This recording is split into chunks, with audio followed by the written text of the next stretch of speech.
Yeah, yeah, yeah, yeah. In the middle of the night he's hopping, thinking of Frog Tony, there's no stopping. He speaks the truth and leaves you ballin'. He's the cloaker that laughs as you're falling. Frog Tony haunts your dreams, can't you see? Hopping through the shadows quite eagerly, scared to close your eyes and go to sleep. You sold chaos, but Frog Tony is here to reap. You were on his shows, then bailed. You tried to take him down and failed. You thought you could outshine the sun, ended up cooked, well done. Frog Tony haunts your dreams, can't you see?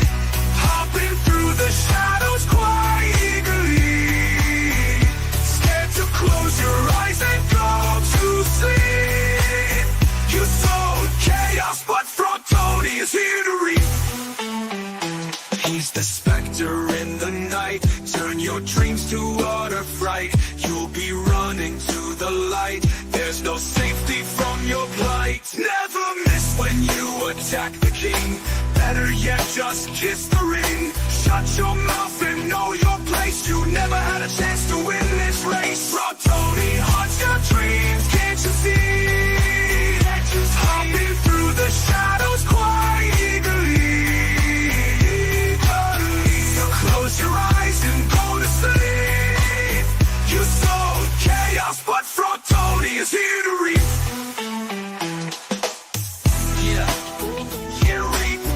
Yeah, yeah, yeah, yeah, yeah, yeah, yeah, yeah, yeah. You were on his shows, then bailed. You tried to take him down and failed. You thought you could outshine the sun, ended up cooked. Well done.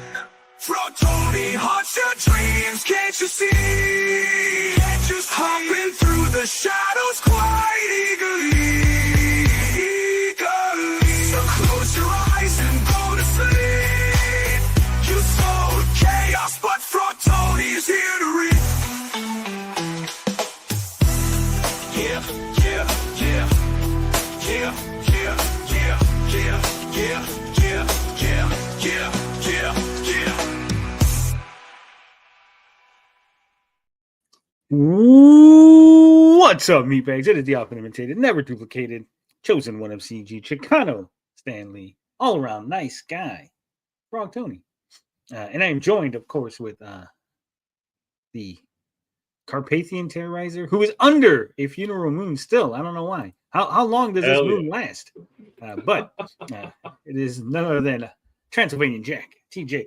Sketchbook says I need a new intro song. We are working on that. Don't worry. We got some things. We got a huge announcement, TJ. TJ doesn't even know what it is. Finbar doesn't know what it is. Nobody but me knows what this huge, monumental, game-changing announcement is.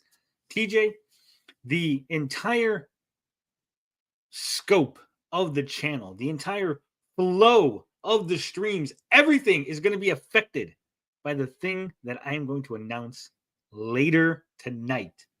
Not yet. We're going to tease it. We're teasing it. But it is even I don't know what this is about. Pivotal moment in Frog Tony detracting. Hell, I think YouTube history itself. Yeah, it is huge. I don't want to underplay it too much, TJ. But it is probably the greatest announcement that has ever been announced. No one has ever announced an announcement as announcing as the announcement I'm about to announce later. But first, the teaser of a teaser. Yeah, TJ, stop teasing Tony. Never, Katie. But TJ, how you doing? How has your day been? I don't know. Like I'm obviously late to the party. I've only recently bought that Vampire Survivors game. Right, I'm playing it with my friends. We actually finished the Castlevania level, and we went through the boss fight with some epic shit. You guys, if you haven't played it, play it. God damn. Especially with your friends, like 4 players and shit. And I won't say more. The Contra DLC is pretty good too. Surprisingly, I thought the Contra DLC was just going to be cosmetic and that, but like it adds so much. It's really good. It's really, really good. And it's one of those games you could play for like 20 minutes. Yeah, there's really no story, right? You can play for 20 minutes, knock out a level, and then just go about your day. 56 says, uninstall Vampire game and install Rivals, a blinded game night group up. Is it Gooner safe? It is. It's Gooner safe. We play Castlevania on Sunday in church with my priest. It's a Christian game, according to Sturgis. Yeah, we got to talk about that. Did we even talk about that yesterday? No, we didn't. We skipped over it. Definitely got to talk about that. As for my day, you are not going to hear about my day until later, because part of the announcement involves my day. I know. I'm going to keep teasing this. You guys are going to get so sick of me teasing this that eventually you're just going to fade away, be so upset. Now, but guys, we got a lot to talk about. Katie was out there clipping, snipping, doing her thing. So we got a lot of that. Of course, we still got to run through this Hebitude document. I want to take a look at a Sturgis video, because Sturgis, he's going after JDA because Warhorse Studios went after JDA. Also, TJ, I don't know if you know this, but our buddy Sturgis, he has, on occasion, called gay people groomers. You remember this? Yeah, especially Eric debunks. Yep. Oh, there debunks a groomer. Says any sort of gayness is just an excuse to groomerate, right? That they're gonna take your children and make them the gay, right? But Sturgis is also saying the gay inside Kingdom Come Deliverance 2, that gay is okay gay. Huh? Yeah, you would think that Sturgis, of all people, would be on the side of don't put the gay stuff in the games. But now Sturgis is actually flip-flop. I think because Eric said it was okay because it was optional, right? So now he's saying that it's okay if it's optional gayness in the game. Wow. Despite all the other games. Yeah. Remember all the other games with the optional gay stuff in it? Remember all that? Yeah. But now it's okay. Now it's okay. Wow, Sturgis. You know, same-sex relationship inside of that one farming game. Or was it Harvest Moon? They threw a shit fit about that, right? Yeah. Let me see. If I go on his channel and put gay, Disney decided to make this movie less gay. So he's okay with less gay in a movie. Kotaku believes video games aren't gay enough, so he's mad that Kotaku wanted to make games more gay. Let's see what else.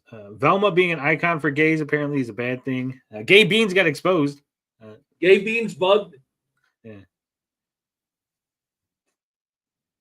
A Link from The Legend of Zelda is a trans icon. Uh-oh. Sturgis doesn't like that. He doesn't like Link being called trans.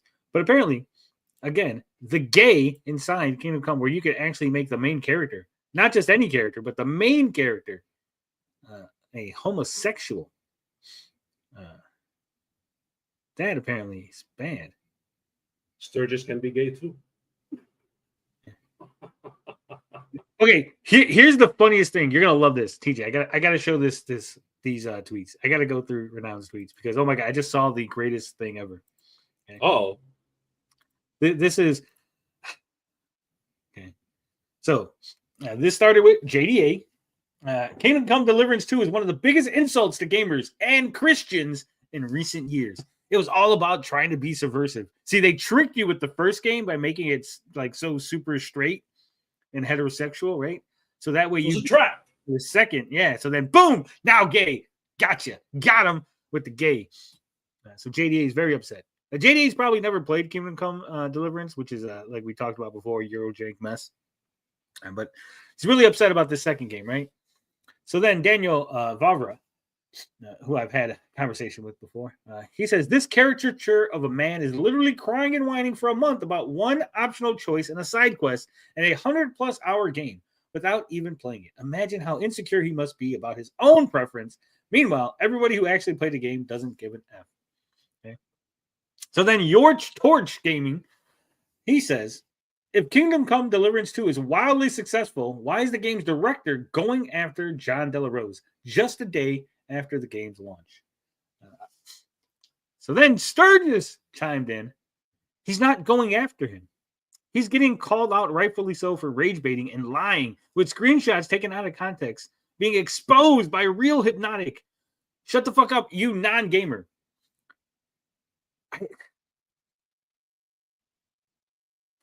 So, JDA said it's stupid.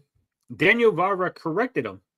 George says, hey, the game must not be good or successful because the director is going after JDA.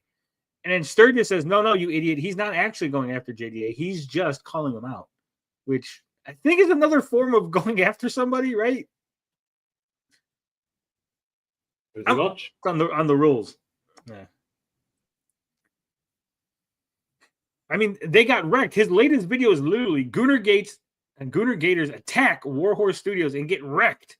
And he's going to talk about how Daniel Varva goes after JDA. Except for he's saying here he's not going after him. Which is really, you're giving me mixed signals, Sturgis. Mixed signals. And why did you bring Hypnotic? What did Hypnotic have to do anything with this? Right? Yes, hey, senpai. Yeah, of course. So weird. So weird.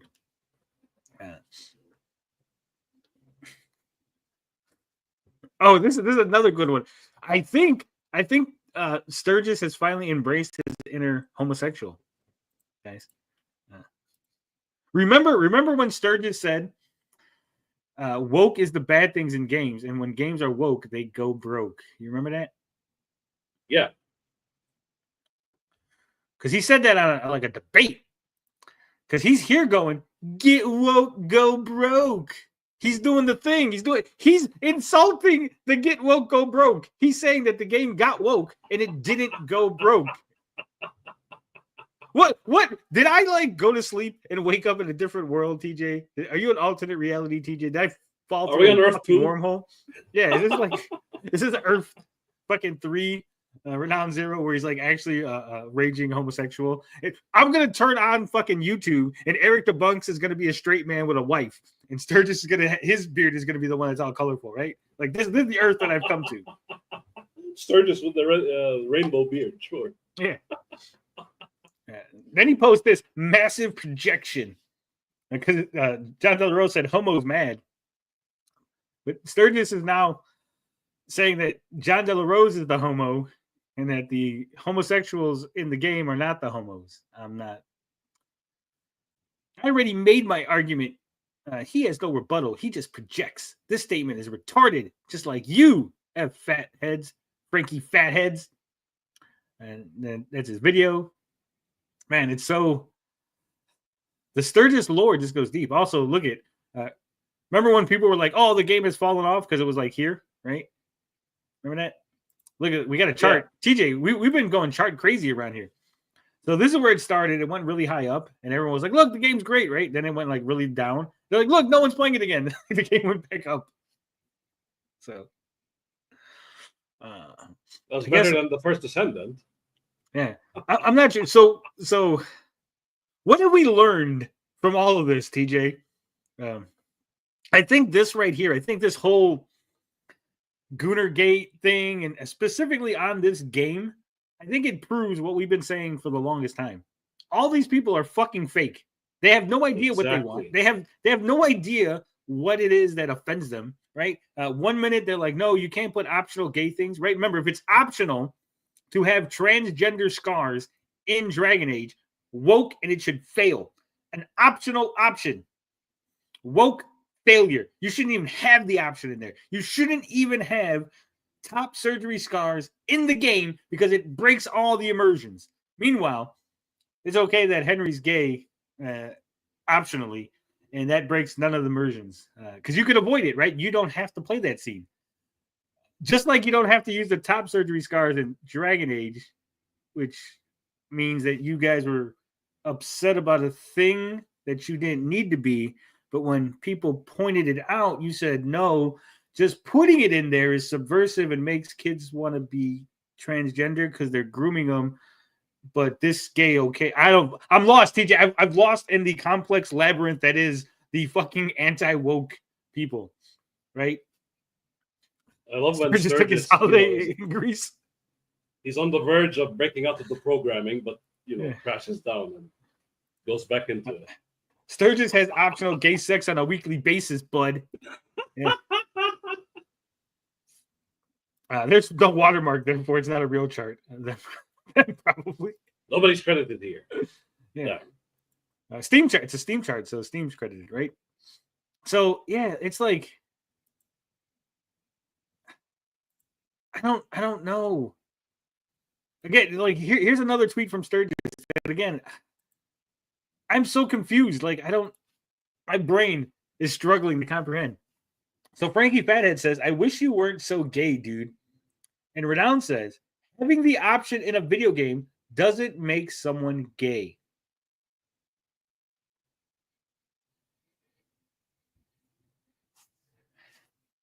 I'm really fucking confused here, guys. Like, I'm not even trying to play it up. I'm literally like flabbergasted because these are the arguments, the exact arguments that people made against What all we've the been things that saying they got all angry the at, time. right? Yeah. Because you could apply this to anything that are in games, right? Oh, why are you mad that there's an easy mode? It's optional. Why are you mad that there's a trans character? It's optional. Why are you mad that it's has accessibility options? Those are optional. I don't understand. It says more projection from retarded individuals on this app. Tell me you don't play video games without telling me you don't play video games. You simp for furry weirdos. So apparently he's mad that Frankie Fatheads is on the side of JDA. How did we get in this reality where super Christian Castlevania is about like religion, and I love it. Renown Zero Sturgis here is now going after super religious Christians hate all things gay and homosexual John Delarose. How did that happen? Bitching to a bitch. This is Guldergate.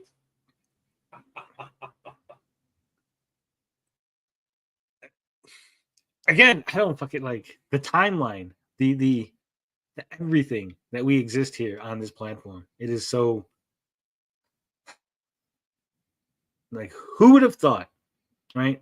Who would have thought that Sturgis would be defending a gay sex scene in a video game on the principle that it's optional? No. It's gay in your game. Goonergate makes for strange furry bedfellows. Yeah, that's what I'm saying, man. It's cats and dogs living together. I'm so confused by all of this. So what do you think? Do you think that now this is going to destroy the hive mind? The programming is going to be broken? For a few people, yeah. But not Sturgis. Not Sturgis?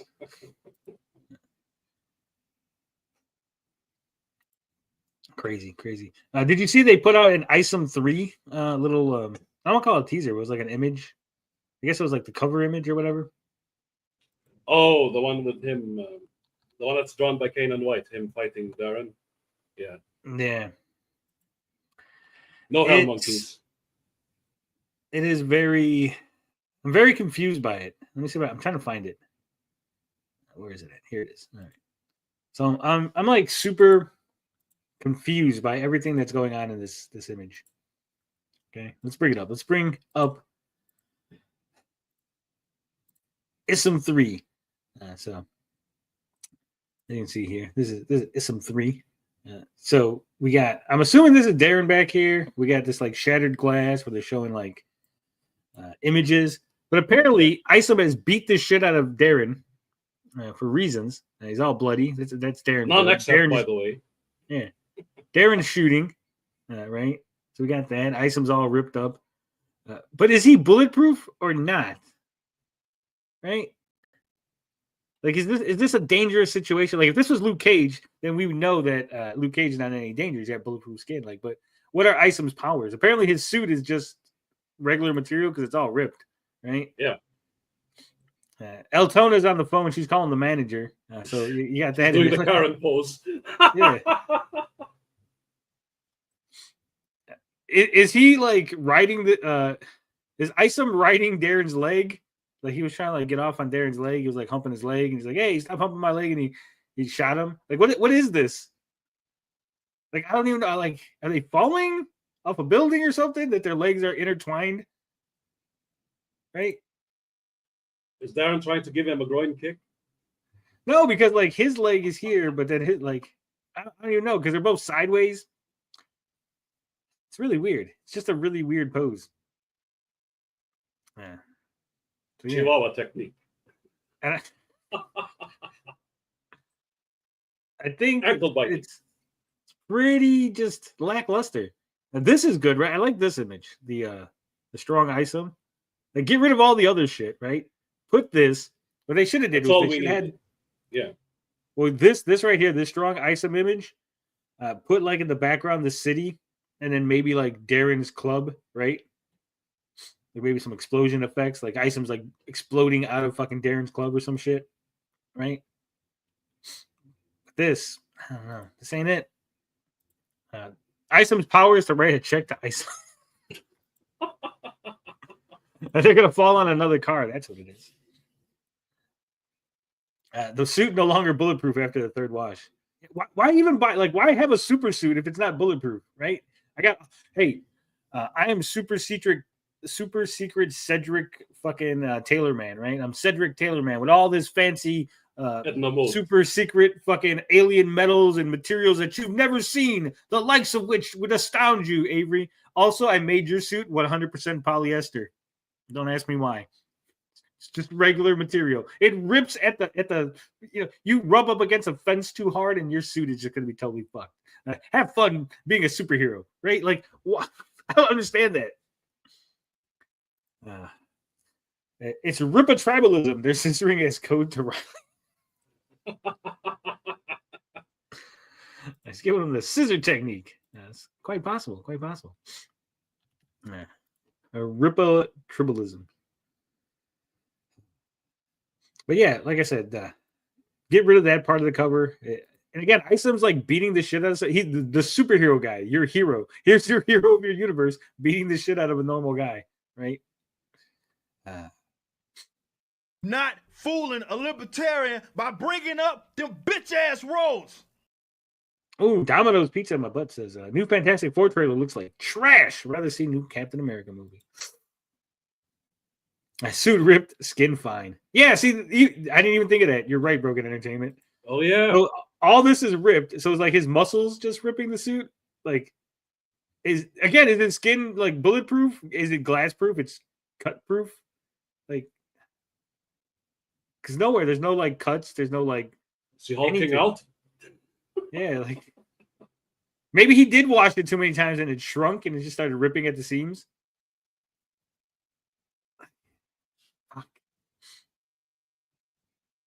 Also, what the hell's on his belt? Like, it looks like two F's. Like, shouldn't it be like a D? Shouldn't there be like a D and an F, like Darren Fontano, not like this weird F and a backwards F, right? No, just Fontano. Call me Fontano. Darren Fontano. Bad image. But there is one little tidbit in the tweet. I don't know if people caught that. One little if you go here, it says Avery's first story comes to a head as the ill-advised arc reaches its dramatic and action-packed conclusion. Don't miss the arc finale in what Isom? Why does Isom look like that, TJ? What happened? What happened? Didn't Isom used to be all capitals? Yeah. I wonder what happened. It's almost like they were told that they can't put it in all capitals. Very low traffic on this post. The fact that this tweet appears next is crazy. Yeah. So, Isom 3, Isom, lowercase everything, 3. It's coming soon. You What excited? happened to the monkeys? Yeah, like it ended. 2 ended dramatically with like the bigger monkey, like the super monkey. Like, yeah, we have to kill him. And you're like, oh shit! And like then 3 is just like, oh, back to the city. What happened to the hanging Chad that is fucking the dude's back? Right, his back was glowing because he's like possessed by hell monkey powers. None of this, and unless this is just a cover, right? And there's like actually is hell monkeys in the book, but this is not giving me that feeling like there's hell. There should be like a scene in the background, right? Like with like hell monkeys in one of the little glass shards or something. And maybe that's why his suit is torn up because the monkeys clawed at it. Yeah, that would make sense. See, we do too much of this thinking for Eric, right? I think we gotta stop that. We gotta put a stop to that. All right, we got some Katie clips. Let's watch a couple of Katie clips. These are good quality short clips. I like those. I like that nice short, 20 seconds in and out. I'm not gotta worry about it. All right, where's my playlist? My save later playlist. Hold on. All right, TJ. Why do I have this Sasuke video on here? What the hell is this? Uh-oh. Why is there a Sasuke video on my save? It really hurts to laugh. Continuando a bonus Amara Leve from some like Escologia Filmes. I don't know, some like Spanish channel. We'll eventually look at that in the future sometime. Oh, it's probably a Spanish video about the. No, I think it's the bonus feature from the no, it's the Lucifer Valentine movie, right? Okay. It's the bonus feature with like Brazilian subtitles on it. Some shit. Ah, okay. So it's like the interview with the lady, the crack lady that died. It's like her interview. Remember how we watched the interview with the sisters? Yeah. This is like the interview with the chick that they like abused. That. Yeah, Everything ties back to Brazil somehow. Everything happens in Brazil. It's all about the Brazil, baby. Yeah. All right. Also, in my saved history is the Belle Delphine I'm back video. I got to make sure that I always have that at the ready. Whenever I want to watch that, it's right there. And I know you guys always like I say things like that, right? And you're probably thinking that I'm lying, and I'm really not. Like if you look at my saved, if you watch later, I'm back, Belle Delphine. Because I'm a gooner. I'm a gooner just like what's his name? Sturgis. I'm a gooner, bud. On the website, replaced by Deadpool. They've now gone. They're not going. Cheers for more money, dude. Appreciate it. You know you're gonna read it? Skipped over it. What did I say? Cheers for more money, mate. I gotta get that money. Pravat Galati for 200 rupee. Man, EJ, the Great War of Separation numbers looking kind of meek. That. See, what it is you in India and them numbers look smaller because these are in American dollars and not your fancy rupee currency. Look at Eric July's face. I don't understand. Like, this is like, again, this is like the lightest, not even criticism. It's just like a ha-ha, your comics not selling that well, right? Like, you can rebound from this real easily, right? Are they nude in it? No, Az has clothes on and so does Eric July. So. Oh, you meant the Belle Delphine video? No, she's not in it. Not at all. Not butt flustered at all.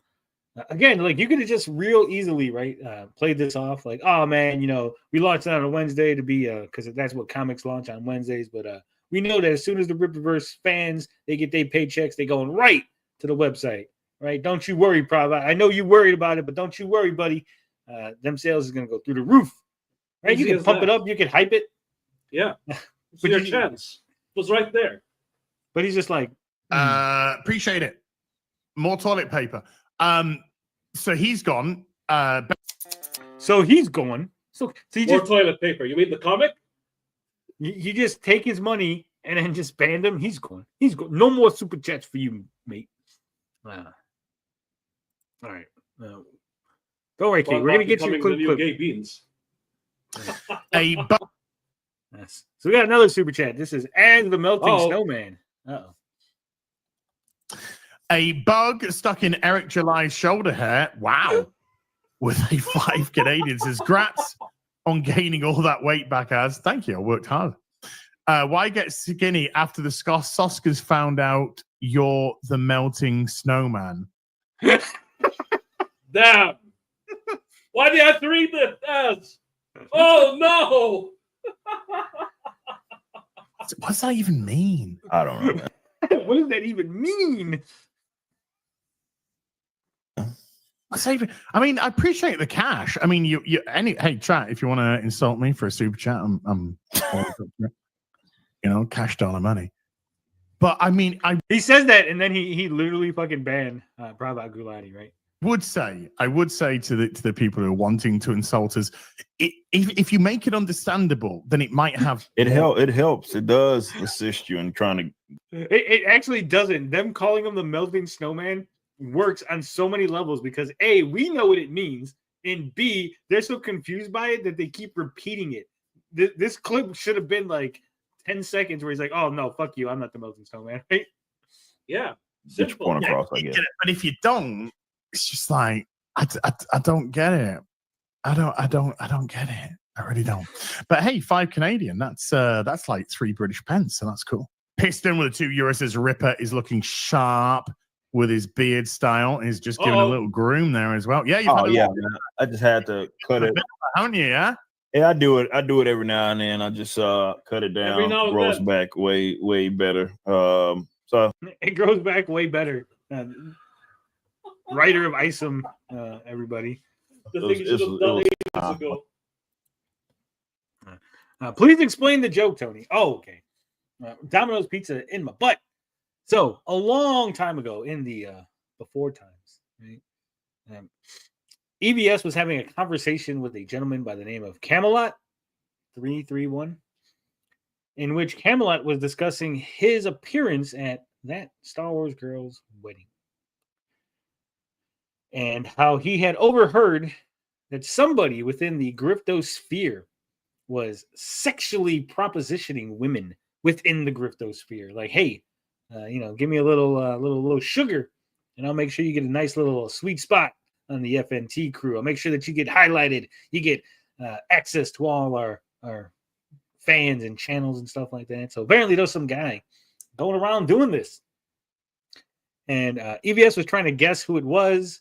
He was doing that behind the scenes. He wouldn't let us see. They're playing this little game where he's guessing in private chat, and Camelot's like shaking his head and stuff. And apparently, the claim was the guy looked like a melting snowman. That was the description of the gentleman who was running this weird gay ops, right? So that's the insult. I guess when it finally came down to it, people assumed that it was Az because Az was fat and round like a snowman. And, he had the big round head, the big round body. So it just kind of seemed to fit that it was Az. So. The melted snowman asking people if they cyber. Yeah. I don't think we ever got a definitive answer who it was. Also, weren't they like supposedly he had overheard a conversation that had something to do with someone else? Because I think they said that like first it was Tom from Midnight's Edge, right? And then they're like, no, it was actually somebody else. So some people thought it was Yellow Flash because he's also, fat of the same body type. Yeah. Well, snowman means it's got to be a white guy, right? Because snow's white. So it couldn't have been Eric July. Know that much. So Eric July and who's the other guy? Fatal J. They're both off the hook right now. Yeah. Once I got my hair cut, I was like, just go ahead and do it. So I've been meaning to do it for a while anyway. I've gone tight like Tiger again. I like tight like Tiger. Swear like. I like tight like Tiger. That's just, I don't even know what to say to that, Az. I don't even know what to say to that. All right. Here's the good one. Great War of Separation is not political. It's what the show's named after, right? It was as behavior after the fact. He was super defensive, Tony. Well, he just claimed that he didn't know that what it was about, right? He just said he had no idea what the melting snowman was. Boy, that chemistry. Yeah, the chemistry between Az and Eric July is palpable. It's off the charts. On point.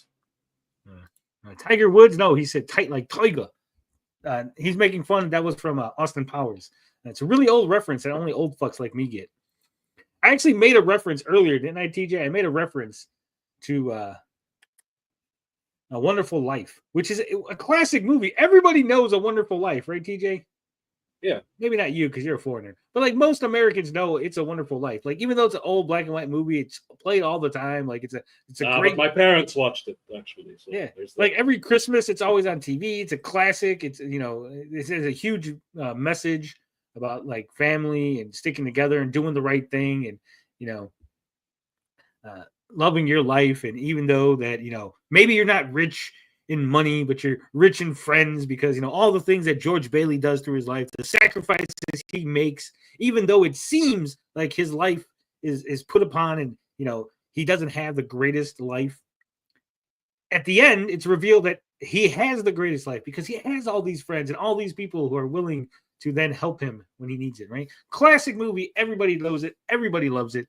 Saggy had no idea what it was. She completely missed the fucking reference I made. And I had to explain it to her. Damn. It's crazy. But also, we just hit 103 people. Guys, we hit 100. Oh, shit. The streak lives. The streak lives. I think we've missed one stream this entire time. I'm not going to count the one that Saggy and Dalish did. That doesn't count. I wasn't there for that. We missed by 5. That's like a bonus. That's like a bonus stream, right? It's a non. But hey, we hit the streak. We hit the 100. So let's celebrate with Eric July. Niggas can be gay too, whether you like it or you love it, whether you're kissing or you're touching, you're right or lust, I know you covet. Niggas can be gay too. There ain't nothing you need to hide. Video games won't really survive. Tomorrow you might not be alive. Niggas can be gay too.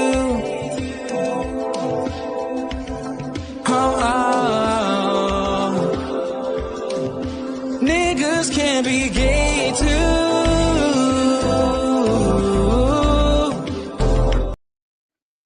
You're forgetting the fact that EVS typed 2 keys and Camelot reacted. I forgot that part of the story. That's right. You taking this long to explain the reference, it is a you problem. No, I didn't. I'm explaining to you guys in case you didn't know what the movie was. And I'm explaining the significance, right? I'm explaining the significance of the movie and how important it is and why the movie is such a great timeless classic and why everybody except for Ray knows the movie. I didn't actually tell you the reference I made. I just told you that I made a reference and then explained what the movie was and why it was important and why she should have known that reference. It's like if I gave the speech from Blade Runner, if I gave you the fucking Tears in the Rain speech and you just had no fucking reaction, like, how do you not know the Blade Runner speech? Or the Ice somebody reference who does fucking movie talk. Saggy used to be involved in movie talk, so she should have known a movie reference. That's all I'm saying.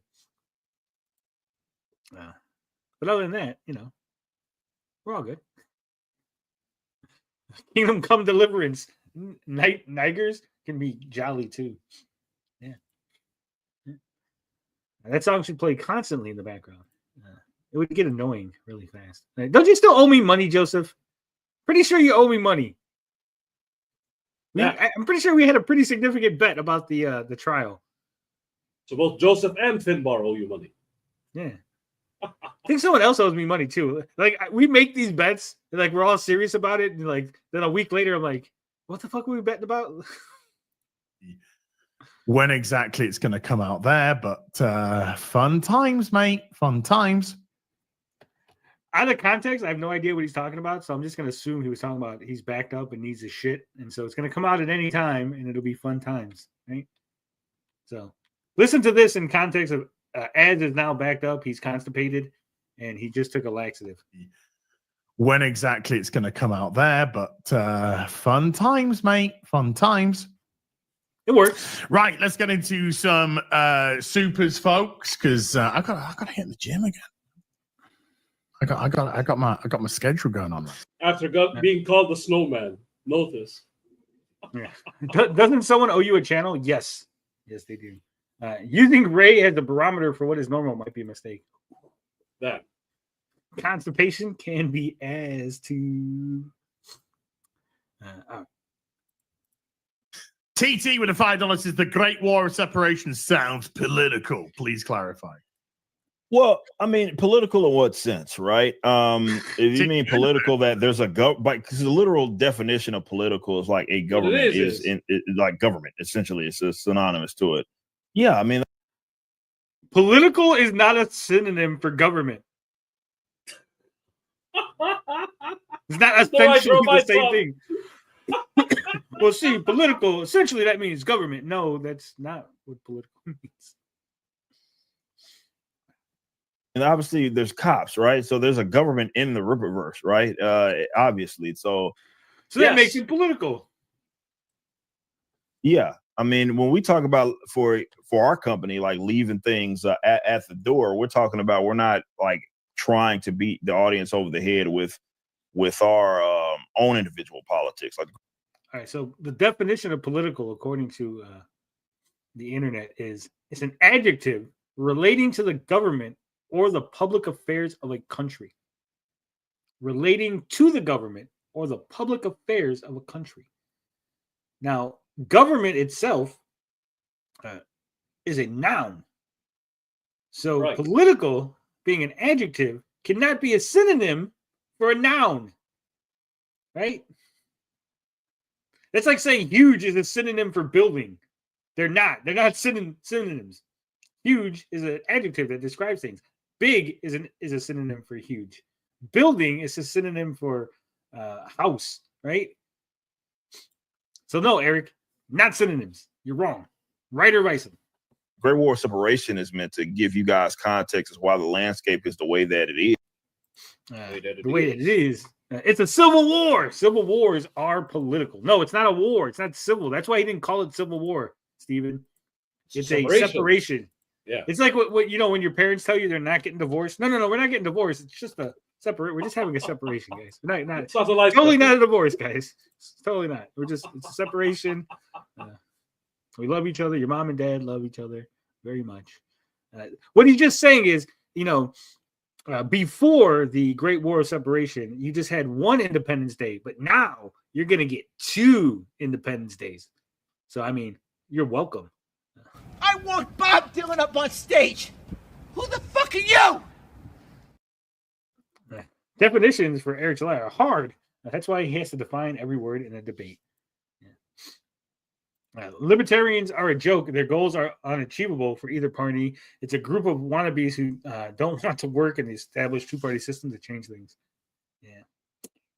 Same with that. You can't get it right. Mackie can't get it right. That's all this means. It is all Mackie meant. This is not a story that has anything to do with the current political landscape, damn it. Bingo. Yeah.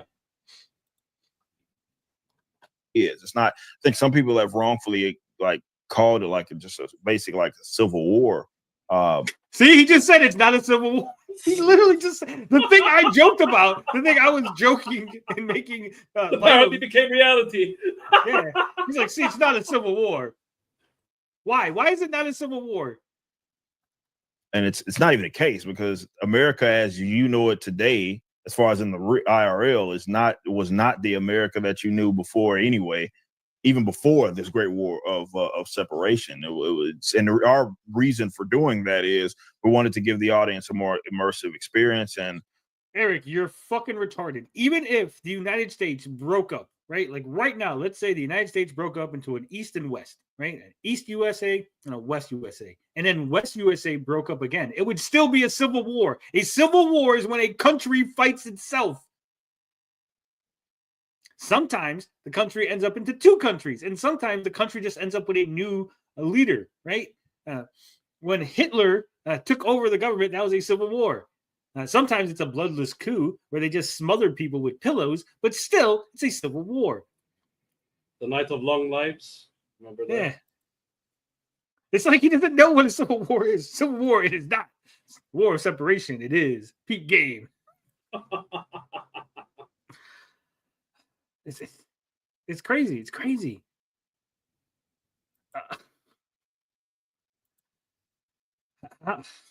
Like, just say it's like, is he just afraid of civil war? Like the term, does he just think that a civil war is only like the one we had in the U.S. when it was like about slavery? He's like, no, see, it's not about slavery, so it's not a civil war. Civil He war is really about doesn't slavery. want to get caught that what he's writing is political, which is crazy. You know, own up to it. It'll be okay, It's Eric. it's a political story in which the current U.S. or whatever it is that the country is that Texas is breaking away from. Yeah, easy. You know, we're not trying to, I guess, refer so much to real world things, right? Yes, there's a Texas. Yes, there's this and that we'll mention that. Oh, that's a reference to like something that's in the real world. But I'm not trying to be like Marvel, for example, which they're supposed to be like this whole world outside thing. Okay, Eric, again, you're fucking retarded. If I make a story that's set in the land of Boo Boo, right? It's the land of Boo Boo in which the Boo Booites have now decided to take the Ooites as slaves, right? And then a great Boo Booite leader decides that, hey, we shouldn't have slaves. And then the country fights itself in a civil war. None of that is real world shit. But it is actually a not even thinly veiled fucking Civil War analogy, right? Everyone would know that's a political story in which you're taking the Civil War and transporting it into a magical realm with these weird names that Tony just came off at the top of his head, right? Just because it's not a real world doesn't mean it's not real world politics that you're putting into your comics, right? What Jack Kirby's been doing with all the secret societies he came up with, right? With all these It's like you're literally just lifting real world stuff and putting it into a fake world doesn't suddenly make the politics fake. They'll see what it is because it's not the real Texas, because it's Texas in my universe. When the libertarians kill all the communists, that's not political, Tony, because these are fake Rippaverse libertarians and fake Rippaverse communists. See, that's not real world shit. Oh, wow. Good job. Thank you. Domino's located in my butt. I love that name. And Pizza the Hut, which is one of the best characters from Spaceballs, by the way. That's also a great movie. You suck! You are no talent! He knows he wrote himself in a box, so he's going to say the U.S. isn't like the real U.S. because his book. That's what it is. Yeah. Imagine if Sandman was right. Look at this. Like maybe Eric July thinks Civil War means the Civil War in the comics. That would be wild. That's a lot of boo-boo hibbity jibbity, Tony. Yeah, I know. Came up with it at the top of my head. I'm really good at that. Eric read Animal Farm and thought it was just a fun kids book about pigs. See, what it is the pigs thought they were smarter than the other animals, and they then took advantage. And then at the end of the story, the pigs transform magically into people. It's like, no, Eric, that's like not at all what the book's about. And Animal Farm is fucking fantastic. You know what the funny part is about the Animal Farm? The pigs are actually like the libertarians and the anarchists. Same story.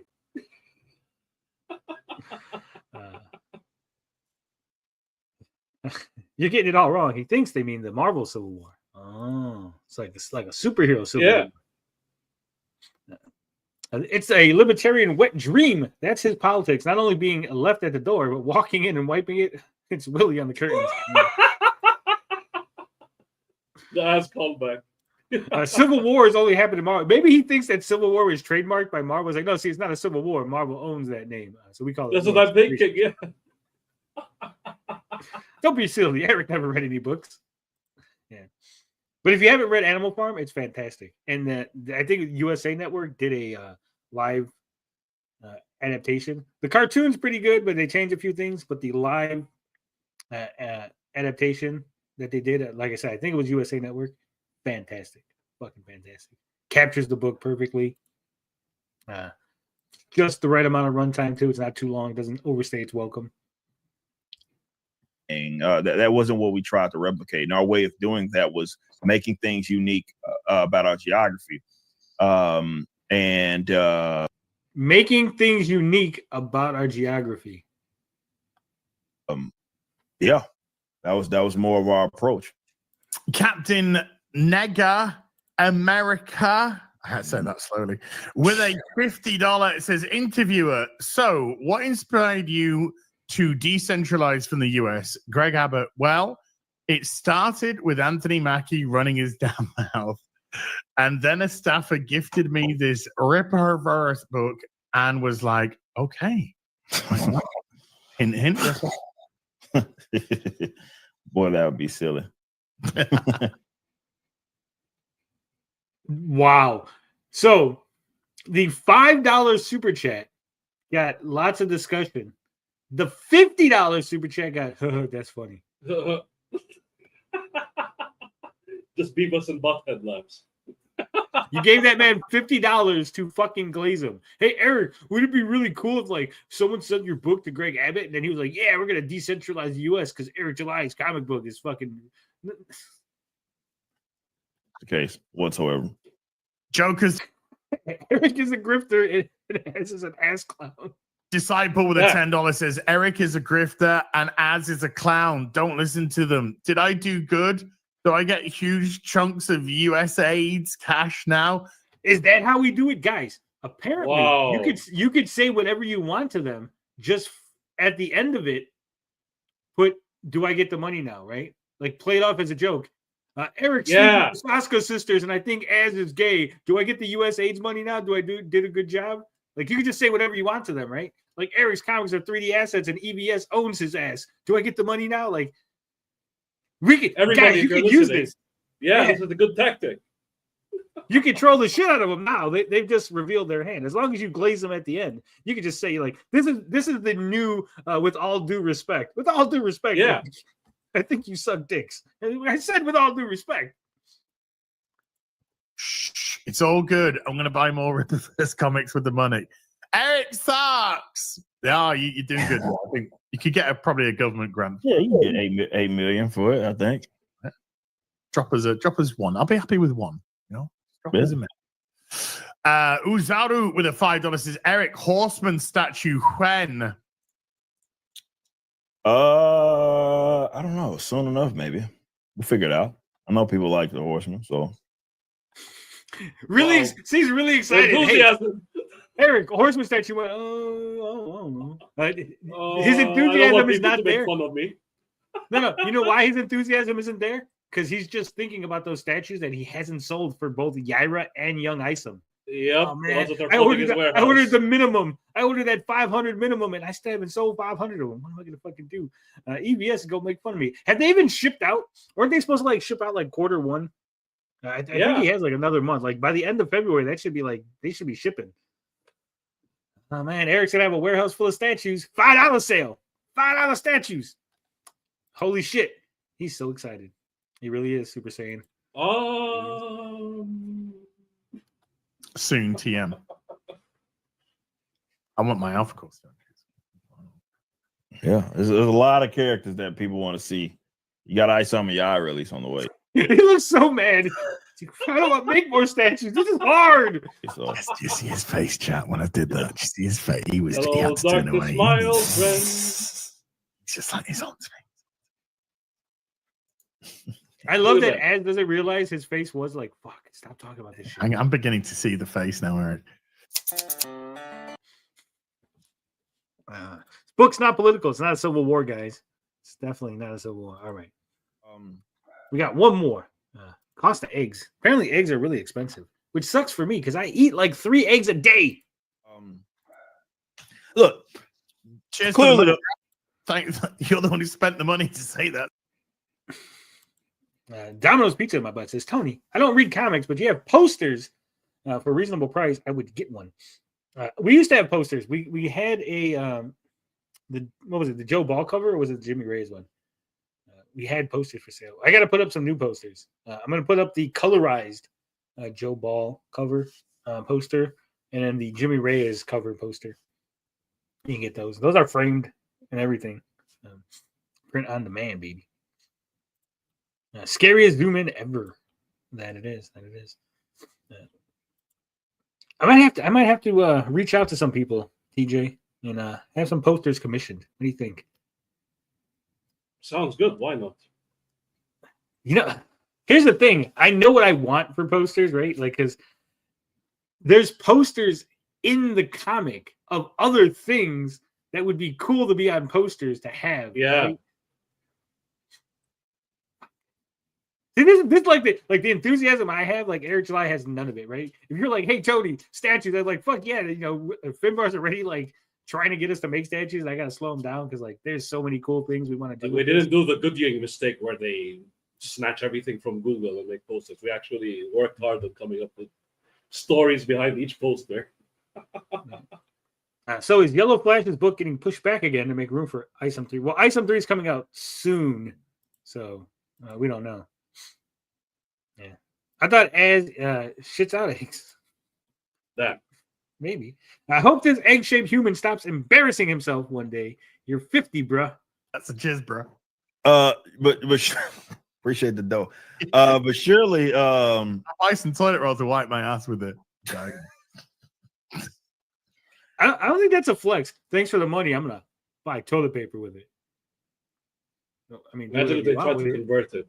Like I'm saying, like, I don't even understand. Like, what is the flex? I'm buying toilet paper with you. Like, okay, buy whatever you want with it. I gave you. I don't know. Like, that's weird. Like, I can see, like, hey, I'm gonna buy an Eric statue. Maybe that's a flex. Like, you gave me money that I'm gonna spend on Rippaverse shit because I know you hate Rippaverse, right? That's sort of a flex. But to be like, I'm gonna buy toilet paper, a thing that I buy anyway. It makes me almost think like you're basically like, I couldn't afford toilet paper. Thank you for money, so I can now buy toilet paper with your money. Yeah, it makes it look worse. True. Yeah, so what were you doing before? Were you like not wiping? Like you're getting 2-ply now before you're getting that 1-ply cheap shit. Like what's the situation going on over there, Az? I'm very concerned. I don't know, bros. Registrations. I think there's gonna be, if not this movie, then in Thunderbolts, there's gonna be some like big introduction to the mutants. Robert. Don't forget. To the mutants. Why would the mutants be introduced in Thunderbolts?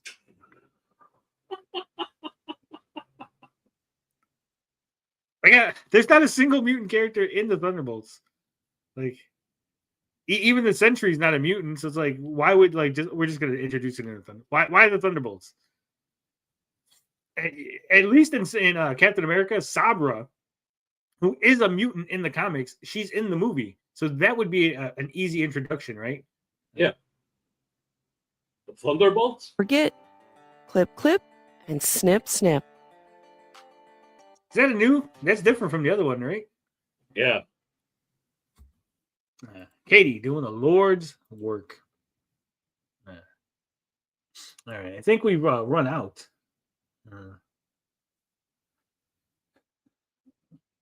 Sturgis is saying that Eric is only a casual libertarian. What's this? What's going on here? That's side quest. Eric doesn't give a fuck about the Libertarian Party as a whole or the candidates they choose, you low IQ brainlet. So he's not, is he libertarian or not? I'm confused. He only likes Ron and Rand Paul and Thomas Sowell, and that's about it. But like Sturgis, first off, like, do you have that on record?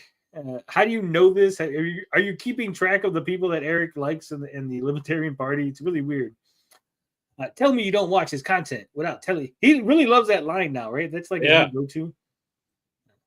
Sturgis, see all this tweet? Tell me you don't have sex without telling me you don't have sex. That's what this tweet is. You investing all that time in who Eric likes in the Libertarian Party really tells me you ain't crushing that puss on the weekly the way you claim you are. On a weekly basis, bud. Weekly basis, just smashing it, just fucking flowing. He's swimming in Tang. All right, we got 112 people here. Might as well make the big announcement, TJ. You think it's announcement time? Let's hear it. It's announcement time. All right. So, as you may or may not know, if you've been watching the channel, if you've been following us for the longest time, I have been saying over and over again, I'm going to do this thing. I'm going to do this podcast with Dalish. And that fell through, right? I'm going to do this podcast with Little Movie Per. And then that fell through. Then I'm going to do this podcast with Vito. And that fell through. Like, I keep saying we're working on getting a podcast going, right? And it keeps falling through, whether it's time, commitment, being able to be there on certain days of the week, right? That we both have free.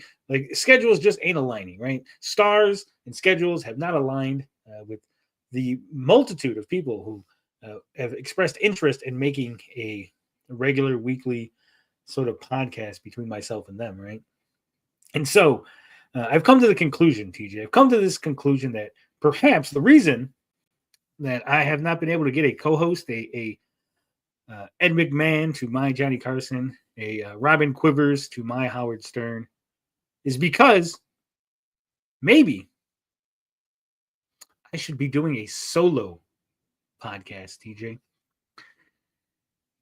And so I am now going to announce that every Friday at 1 o'clock Central Standard Time, you will be getting the Frog Tony podcast, where I will give you an hour to about 2 hours worth of my time, where I will talk about whatever it is that interests me, whatever is going on in my day, my week, whatever things I've stumbled upon. And it's going to be vastly different from the normal content we do here, right? See, normally we watch videos, we detract Eric July, we do all that good stuff. This is not going to be what I do on my solo stream. It's going to be me talking. I'm going to tell you some anecdotes. I'm going to look at some crazy tweets. We're going to look at some crazy news stories. We're going to have segments. Legit radio show. Legit. Every week I'm going to do a comic book review. So I'll be reviewing a comic every week, giving my thoughts on it. So you'll get that as part of the segment, right? So you get a comic book review. Like I said, you're going to find out how my week's going and all that good stuff, personal stuff. I'm going to tell you my thoughts on things. We can talk about movies. We're going to talk about video games, wrestling, whatever it is that I find interesting that week, we'll be discussing. Like I said, it's going to be like an hour to about 2 hours. And we're going to try to keep it in that time frame. You're going to get at least an hour. I can guarantee you that every week. Here's the kicker, though. Okay, the first 5 episodes will be free for everybody. Everybody's going to get access to the first 5 episodes for life, as long as YouTube exists, right? Then after that, starting with episode 6, you guys are only going to be able to watch it live if you're a member of the channel. And then you're only going to be able to watch the replay if you're a higher tier channel member. So for $5.99, you'll have access to watch it live and the replays. For 99 cents, you could watch it live. And if you're a non-member, you won't have any access to this. This will be very exclusive content for members only. So like I said, we're going to give you the first 5 episodes free. That way you guys can decide whether or not you like what it is that I'm doing on this solo stream. And then we'll take it from there. If there's some good clips, obviously I'll clip out some clippable moments. So you guys, to tease you like, hey, you better start watching the show. So what that means is certain segments, certain things might not be talked about on the regular show because I'm going to save that for myself for the solo show. Same thing with how's my day going? Well, that's never, you're never going to find out about my day again unless you watch the solo stream. That's going to be saved for there. TJ can tell us about his day. Blinded can tell Finbar about his day. Ray about her day. But my day, that's only going to be between me and those people watching these solo streams. Now, I know that maybe a lot of you ain't going to watch that. You might not be interested. But I will guarantee right now that this thing is going to last at least to the end of the year. I'm going to go ahead and do this to the end of the year. Whether or not we get any views, whether or not we get any people watching, whether or not it drives memberships, it is going to be there every single week. If it happens to land on a Friday where there's a holiday, because I know one's coming up, Valentine's Day is coming up soon, you will still get an episode on that day. I'll just either record it the day before or I will record it and then put a premiere up, right? But again, it's going to be live streamed, but I'm not going to be reading the chat. I'm not going to be interacting with the chat. It's going to be pure radio only. So if you guys send in super chats, we'll either read it on the next show or we'll, to incorporate it in part of the show, or we'll read it on the next live stream that is not a solo stream. I might bring in some comments from videos. I might bring in some comments from other streams. So, like I said, whatever I find interesting, whatever I'm like, yeah, this is great, this is fantastic, I want to talk about this, right?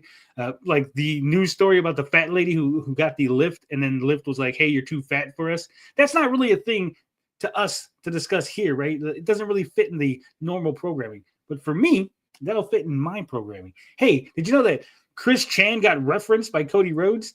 Well, that's the kind of thing that I would talk about on the solo stream. by myself. Because I've actually, when I sat down, I was thinking about it, and I was thinking about how for the last couple of weeks, we started the show, and I did these little like rants, and I did these little segments where it was just me talking. And I think I finally found my rhythm. I think I finally found my ability to just start talking, to just go ahead and let you guys in a little bit, bring you into my life, my world, get you to listen to my words, hang on everything I say, and just, seduce you with these sultry sounds of Frog Tony. So there it is. That's the announcement. That's what you're getting.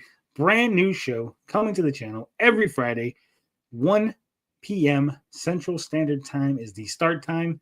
Cool. Live stream. Like I said, first 5 episodes, everyone will have access to. Starting with episode 6, you got to be a member to watch it live, and you got to be a higher tier member in order to watch the replays. So hopefully this is a thing that works out. Hopefully you guys love it. Hopefully I love it. Hopefully we all have a good time. So yeah, that's what it is. That's the huge game-changing announcement. John Wong with the 5 Australian says, "God damn it, Tony. I thought you were going to announce you had received an Amico console." I wish, buddy. Now, there's actually Amico news that I'm going to talk about tomorrow on the. So there you go. I'm going to be reviewing Inglorious Rex. So we give you a little preview tomorrow. Inglorious Rex review, because I got it. We're going to talk about that. I'm going to talk about the Amico news. I'm going to tell you how my week has been going and what craziness has been up to, and then whatever else that pops into my head. But thank you for the 5 Australian. I think that's $3 American, right? I'm not sure. But thank you, John. It's been a while. And don't forget, John Wong is one of my artists, one of my guys, one of the team, right? And Are you retarded? I thought you were announcing Wild Wednesday or Titty Tuesday. Can you at least attempt a Scottish accent to make it sexier? I could try. That's Gabbing with Geeks. Finbar might get mad if I attempt a Scottish accent. I think it sound more like Fat Bastard or like a really bad Mike Myers, right? No one wants that. Or like Shrek. But yeah, so there it is. The announcement was worse than the Great War of Separation trailer. Well, maybe for you, Brian, suddenly old, but I'm sure there's a lot of people who are going to love this. Out of the Closet Fridays with Frog Tony. No. So there it is.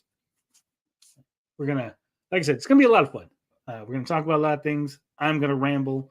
I'm going to, give my opinion. And maybe we'll have guests, right? I might work in some guests down the road. We'll see how it goes. It's really loose. We're going to play it by ear. And like I said, I'm just going to bring in things that I want to discuss, things that I want to talk about, things that aren't going to fit in the normal streams. Again, I can't really see how to like fit in Amico news, right? Or like wrestling news or other things that I'm interested. Because I have a life, guys. I don't know if you know this, but I have a fucking regular life with regular interest beyond Eric July and detracting and all that stuff. And I'd really like to discuss it, but like I said, I can't seem to like really work it in that well, right? We tried it before, right, TJ? Like we went from like 130 and then just like plummeted down to like 40 people watching, and that's that's that.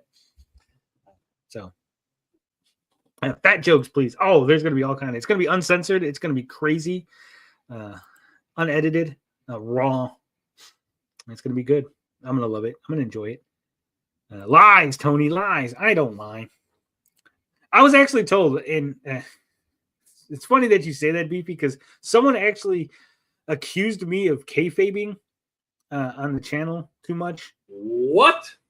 Yeah. I was having a conversation with a gentleman, and he was like that kayfabe, and then some of my stories, some of the things that I've discussed in my personal life, they don't believe it. They think that it is kayfabe. I'm lying.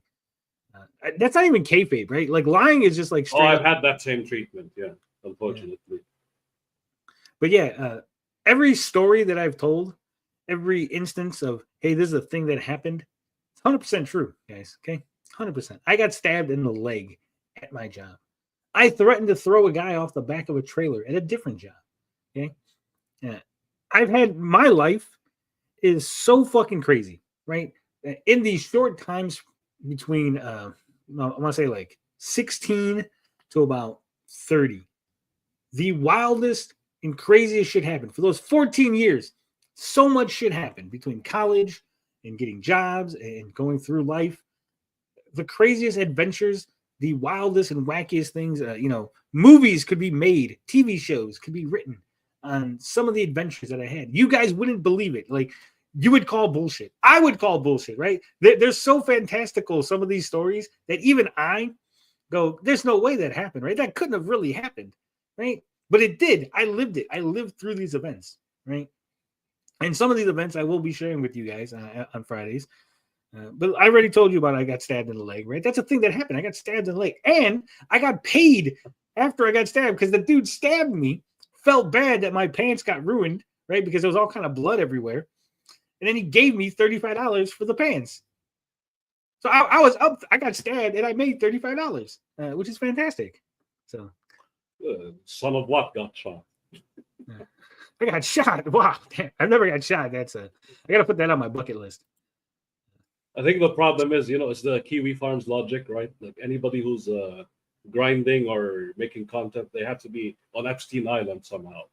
They're not real people. They're fake. We need to expose them. Apparently. That's the kind of logic I'm talking about.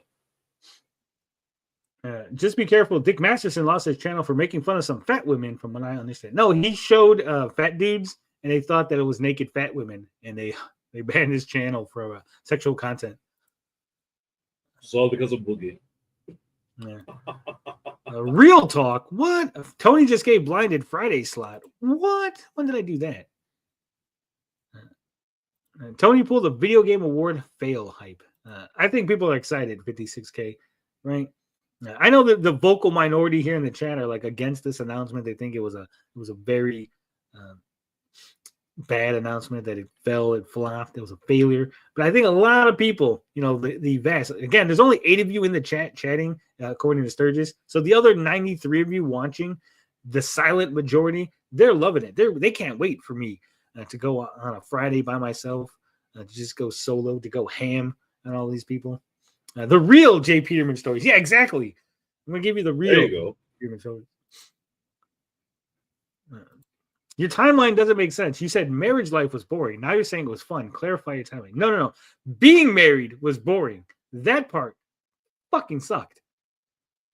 The things I did outside of the marriage, those were fun. In the marriage, which is also one of the reasons why I ended up not being married anymore. Normie nerd. So, yeah. We got memberships while detracting. Yeah.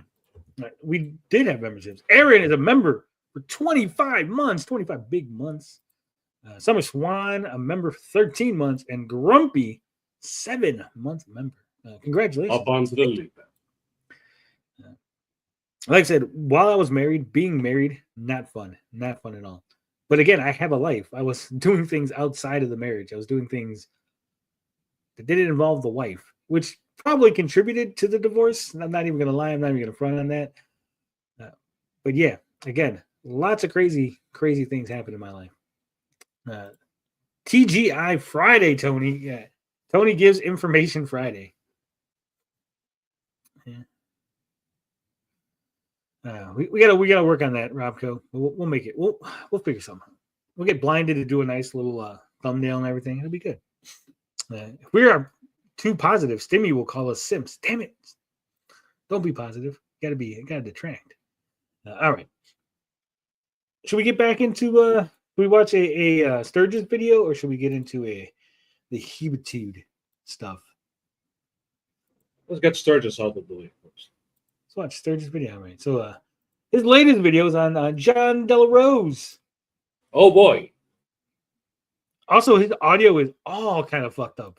Sturgis, what'd you do? What? I don't understand, guys. I really don't. And you got to help me with this, right? Like, literally, I set the audio and then I never fucking touch it again. I see all kind of people have audio issues, right? It's like, why? How do you have audio? You don't do anything else, right? You make your videos. So you have your OBS set up. It's all done. You make your videos. There's no reason to touch any of the audio dials on there, right? You've got it dialed in. It's ready to go. You're set. You're done. Audio's good. Next week, audio's bad. Like, how does Dick Dick has that problem every week, TJ? I don't understand this. Like my feeble non-audio engineer brain cannot understand how you turn something on and just leave the dials alone. Don't touch any of the fucking dials. They're set. Everything's good. You're good. You can hear them. And then next week, fucked up again. Did he just go in there? He doesn't have kids, right? It's not like he's got little kids going in there, like playing with dials. Does Vito go in there? Is that what it is? Like, we just don't realize Vito's going in there, like touching knobs and shit, like a little kid. Or his cats. No, I don't think he has a cat. He doesn't have a cat. He has a dog, but I don't think the dog goes in there. It's weird. Like I said, it's just weird. He even looks like the EBS sketch. Yeah, look at this. All right. A Ribitar talking about a piece of shit. What? It's the pet squirrel. Yeah, maybe JDA. Yeah. Maybe you're right, Steven. Maybe there is a pet squirrel in there. I don't know about. That hides in his beard. Yeah. No, he's talking about Dick's house, like turning the knobs. Audio gnomes get in there. Yeah, that's what it is. It's little fucking gremlins. I don't know. Like I said, I just set it and forget it. Never touch the audio again. Same thing when I see people having trouble with their camera, right? Like it worked yesterday. Why is it not working today? Like, I don't know. Hello, everyone. I'm Renowned Zero, and we are back again. Right? See, doesn't the audio sound like really high? Like his gain is like up.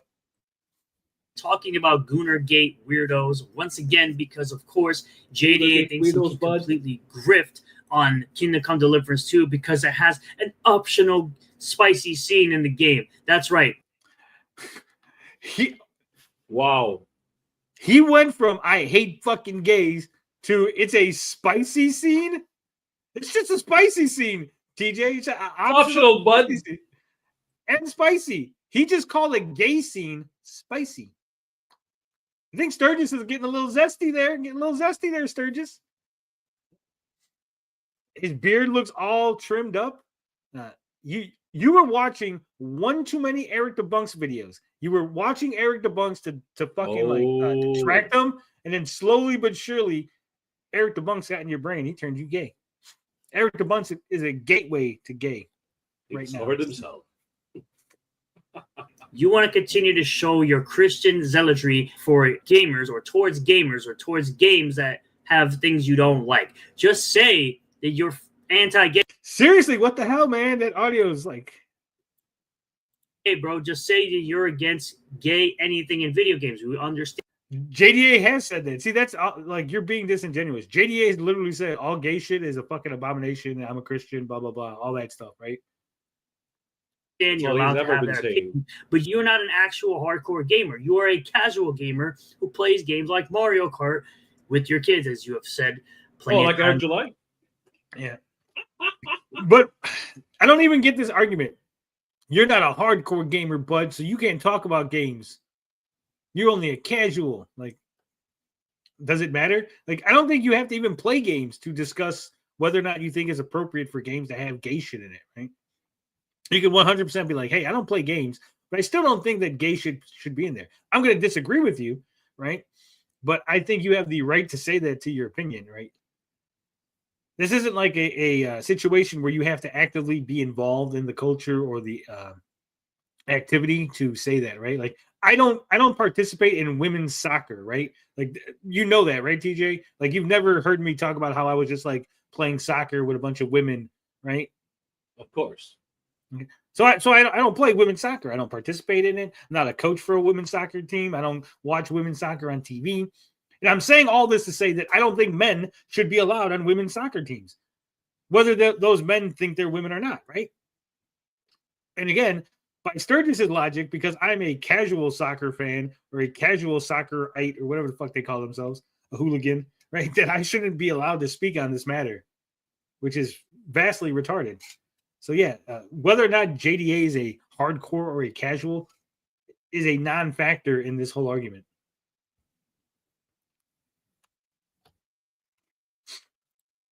In posts, and you try to call me on saying, oh, I'm protecting homosexuality in games, and it's like, I've been playing Mario Kart since the Super Nintendo with Super Mario Kart, and I've owned or I've won. Well, this women's soccer stuff on Friday's show. You have to tune in to find out. He thinks the frog does protest too much. He's been kicking the ball around the field with an all girls. Yeah, all day long. Me and the girl just fucking playing soccer. One time owned every single Mario Kart game. The best one being Mario Kart Double Dash. Fight me. But all in all, why the hell did you have to bring that up, Sturgis? You a casual, bud. I own every Mario Kart game ever made, including Double Dash, the greatest Double Dash game ever. Fight me, bud. You're saying it's the biggest insult to gamers, like actual gamers. You're not a hardcore gamer. You are a Oh, Sturgis got a dog. You heard that? Yeah, his dog is going off. A casual gamer who seems to have never played an RPG in the last 2 decades, where they had this type of thing in games like Mass Effect 1, 2, and 3, as well as games like Dragon Age Origins, I'm sure, and Dragon Age 2 for sure had.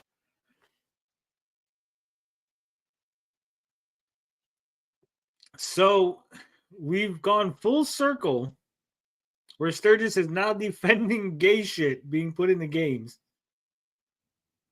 Wow. I did not see that coming. Are we going to come to the point, TJ? How many more Goonergate months before Sturgis is complaining about the gay scenes in games because the men are not sexy enough? It's like all we want is sexy gay scenes in our games. Like, why do the men have to be like ugly? Why is it gotta be 2 fat dudes kissing? Why can't we have 2 sexy like Brad Pitt guys? This is wrong, bud. We need 2 sexy like a Brad Pitt shirtless with like a Chris Pratt type guy like kissing each other. That's the kind of spicy gay men like me, bud. Right? Because like it's so weird just to even hear him go. It's okay. Like it's okay to have gay shit. Thomas says because he's gay. Clearly. Yeah, what is he wearing? Look at this. I thought at first Some anime girl on it was a Cran Shinchan, but no, it looks like Detective Conan, but then like other shit. Like I can't like it's a bunch of weird anime shit just thrown on a shirt. I think. Yeah, he got it in Japan, bud, because he went to Japan to smash puss on the regular. The Japanese girls, they like all the white guys. Doesn't matter if you a Sturgis or not. If you're a gnome or not, doesn't matter. At it, but you want to sit here, like I said, saying Kingdom Come Deliverance 2 is one of the biggest insults to gamers and Christians in recent years. It was all about trying to be subversive and woke, promoting DEI and lying to gamers along the way. No, having gay characters in a game does not make a game woke. Did he really just say that? Wow, this is bizarro, Sturgis. Having gay characters in a game doesn't make it woke. God damn. If I was someone who like really gave a shit, I would go through his back catalog and find the clips of him complaining about gay shit being put in games and how it's woke, and then put that line after all of it. Like Sturgis versus Sturgis. The option to be gay in a game does not make the game woke. Again, it seems you have not played an RPG in the last 20 years or at all, but you like to claim things like... I think you're going way too far, Sturgis. I don't think 20 years ago, I'm going out on a limb here. I'm pretty sure 20 years ago, unless it was like a very specific niche gay RPG, like I don't think there was in any mainstream games gay shit, right? 20 years ago. Like 2005. I don't think we I got think the early 2000s. That's it. That's when it really started. I think it was a little later than that. I think it was like maybe 2010s. I think 2000s, the early 2000s. Oh, like Skyrim and shit, right? Yeah. Yeah. From then on. Because really, like all the old RPGs didn't even have this like relationship stuff in there, right? It's like Dragon Quest didn't really have relationship shit in there. Fucking Link and shit like that, right? That's how Dragon Age became what it is right now. It became relationships, the game. Yeah, relationships, but also fantasy on the side. Yeah, spice. We have a super chat. Did he get abducted while on vacation? He got body snatched. That's. This is Sturgis of the 818 universe. Is that the gay universe? Multiversal variant Sturgis. It's so, like I said, man, it's just fucking weird to hear him like talk like this, especially after all the shit he said and going after fucking Eric DeBunks for just existing, right? Like just being gay. DEI rules. Sturgis, the gay team. Oh no, is that his next arc? Sturgis, the gay team guy. Chrono Trigger exists. I guarantee you've never played Chrono Trigger. There's literally no gay shit in Chrono Trigger. Literally. Also, that's way more than 20 years ago. I'm pretty sure Chrono Trigger is older than that, right? Because it came out on the SNES, right? Yeah, it's a 1995 game. So that's way, like, Sturgis, that's like 30 years ago. Like, your time, unless you're only thinking of the remake, right? They put Cloud in a dress, bud. Yeah, but again, that's not even Chrono Trigger. Like, in Chrono Trigger, there's literally no gay shit. I don't think there's, like, even a hidden reference to gay shit. It's about time travel. It's not about, like, relationships and shit. He's really reaching for gay stuff in old games, huh? Dragon Age Origins had the best relationships to much sex, and they literally cut you off. Yeah. Dragon Age Origins also had the best, I think, of the Dragon Age because of the origin aspect and the different origins. Like they put a lot of time and thought in that. Like the rest of the game, not so much, but like that, like building your character. See your origin story play out. Yeah, that was the best thing about it. I love to see gameplay of you playing Chrono Trigger. Me, I can back it up with facts that I've actually completed.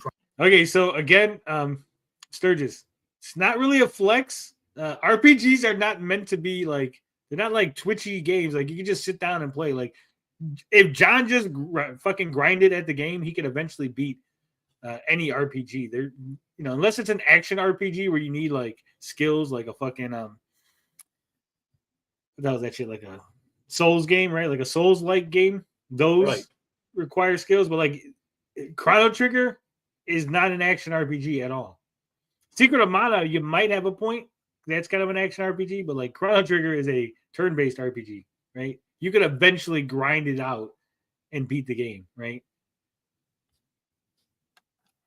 Chrono Trigger. And it has like 12 fucking endings, right? I think it has more than that. It has a shit. So like he could even get like a bad ending and still beat the game technically. We'll get into that. But Daniel Vavra, who is the developer over at Warhorse Studios, says this caricature of a man is literally crying and whining for a month about one optional choice in a side quest in a 100+ hour game without even playing it. Imagine how insecure he must be about his own preferences. You know, he used to be into furry content. Meanwhile, everybody who actually played the game doesn't give an F. But is he into gay furry content or like straight furry content? Because that's like a big difference, right? Yeah. I always wondered, okay, so here, TJ, help me out with this, right? Like, gay is a man and a man or a woman and a woman, right? But when you start adding in extra genders, right? Like when you're like, I'm otherkin, right? I'm dragon gender. Like, is there a gay version of that? Is like you fucking another dragon person? Is that gay? Or is there like a dragon plus man? Like it's like he's double gendered because he's like a male, but also dragon, right? How does that work? I think that's how it works. Yeah. Because I've heard people like, I'm otherkin, right? I'm this other thing. And you're like, yeah, but is that male or female, right? Like I'm the planet Mercury. Yeah, but is that like a male planet Mercury? Like a female planet Mercury? Yeah, which one is it? You identify as a snake, but is that a male snake or a female snake? I know you're the train station, but I'm really struggling to know if it's gay to sleep with you or not, right? Like, F. Yeah, because having the option doesn't make a game woke. Being forced upon you is what makes the game woke. But you wanted to pull up, Steven says, other genders don't exist. Also, being a furry means you believe you are a different animal, not gender. Yeah, but if you're an animal, you're in the animal suit. You don't know what's inside the suit. It could be a dude in like a female suit, right? He maybe fucking John De La Rose thinks he's a female dog or something. Like a female. Yeah, we've seen his female alt accounts. Yep. Yeah. This is why I don't like the multiverse. Stephen Aluto, imagine if Sturgis actually went to Japan and became gay. Is that what happened? He slept with one too many lady boys in Asia. Came back, like, wait a minute, maybe I am gay. as he pulls up, this you about your restraining order over here against your wife. Again, both of these things are irrelevant, but let's just. If they're irrelevant, why are you why'd you bring it up? highlighting it? Also, we've said this before. Look, I don't like JDA. I think JDA is a huge fucking piece of shit. But a restraining order can be gotten in the U.S. so fucking easily. Right? I got a restraining order put on me, and I wasn't even anywhere around. Literally, my ex-wife was supposed to drop off my kid because my kid was going to live with me. And that was the agreement. We made a verbal agreement over this. And then the day that she was supposed to drop the kid off, because she had the kid for the summer, and she was going to drop the kid off, and the kid was going to go to school, near my house.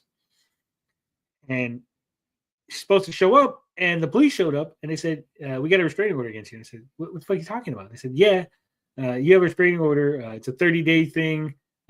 No contact. You can't contact your ex-wife. She says she feels like you're going to do something, right? No proof, no text messages, no phone calls, no fucking voicemails, no letters. There wasn't no fucking like Tony's like outside the house or some shit. Obviously, I can't drive, so I wasn't like driving around her house or nothing, right? Literally based on nothing other than I feel scared, right? So I got a 30-day restraining order. Then the bitch ass judge, TJ, when I went there, right? So we're doing the fucking family court thing. I went there, and the judge says, sir, you haven't seen your kid in 30 days. I said, yes, judge, because I had a restraining order.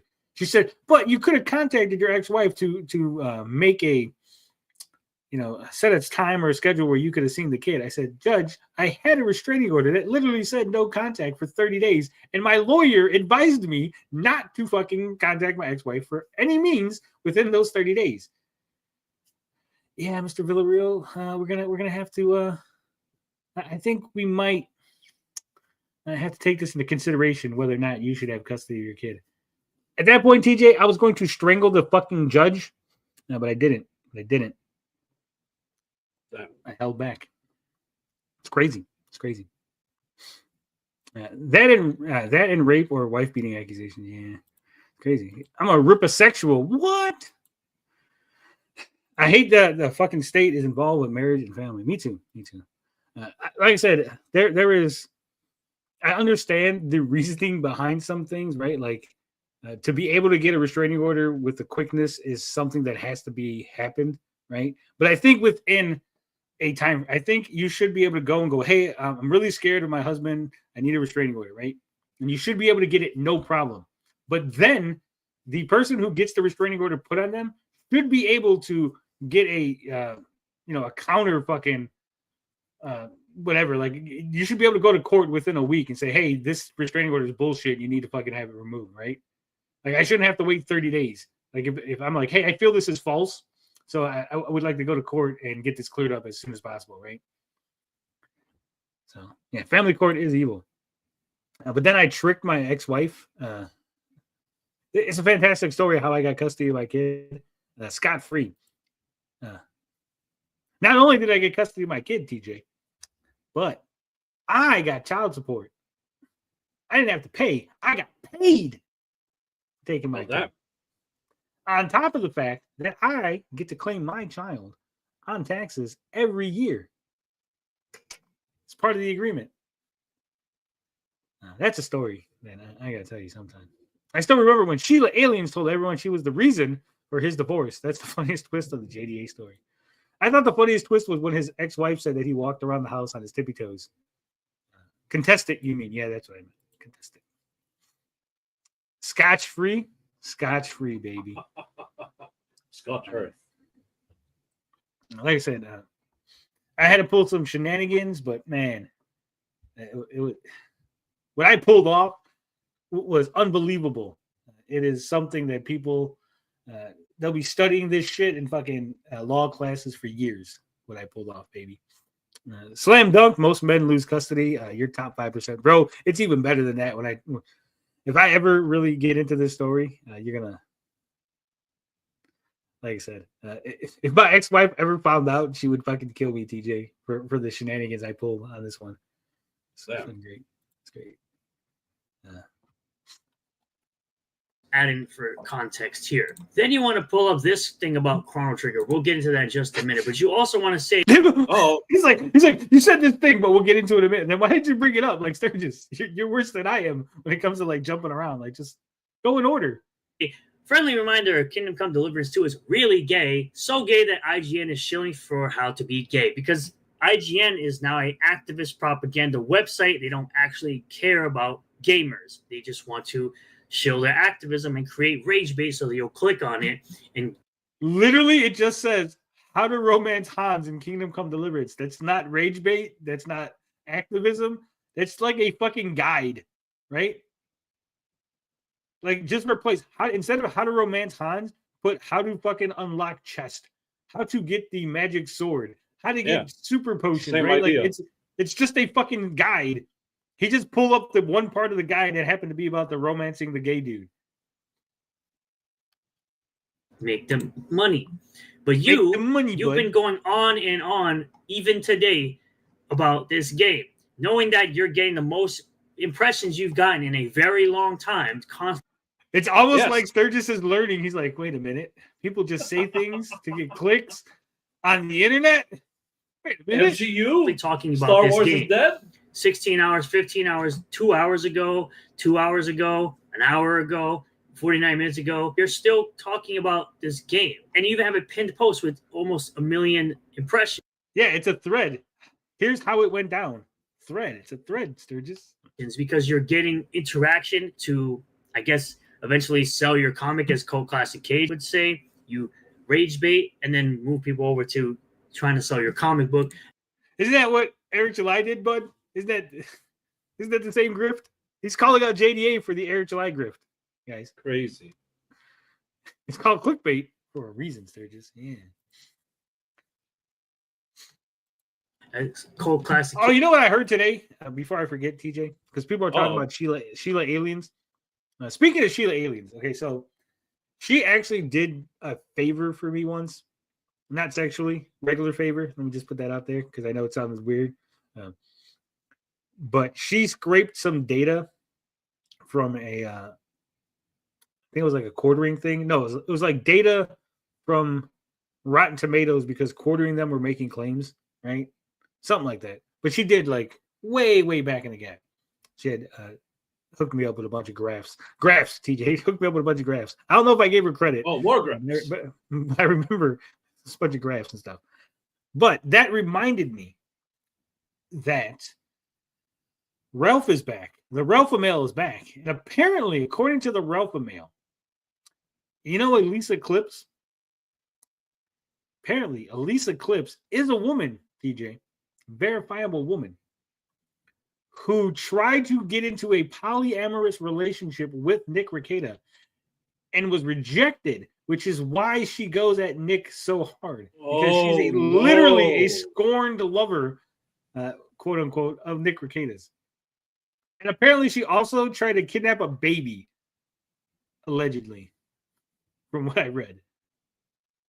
So the internet's a wild fucking place, right? Yeah. Like, you're just watching clips going, yeah, that lady tried to steal a baby. But she makes good clips. Blue Waffle says, that's hot. So, yeah. You know.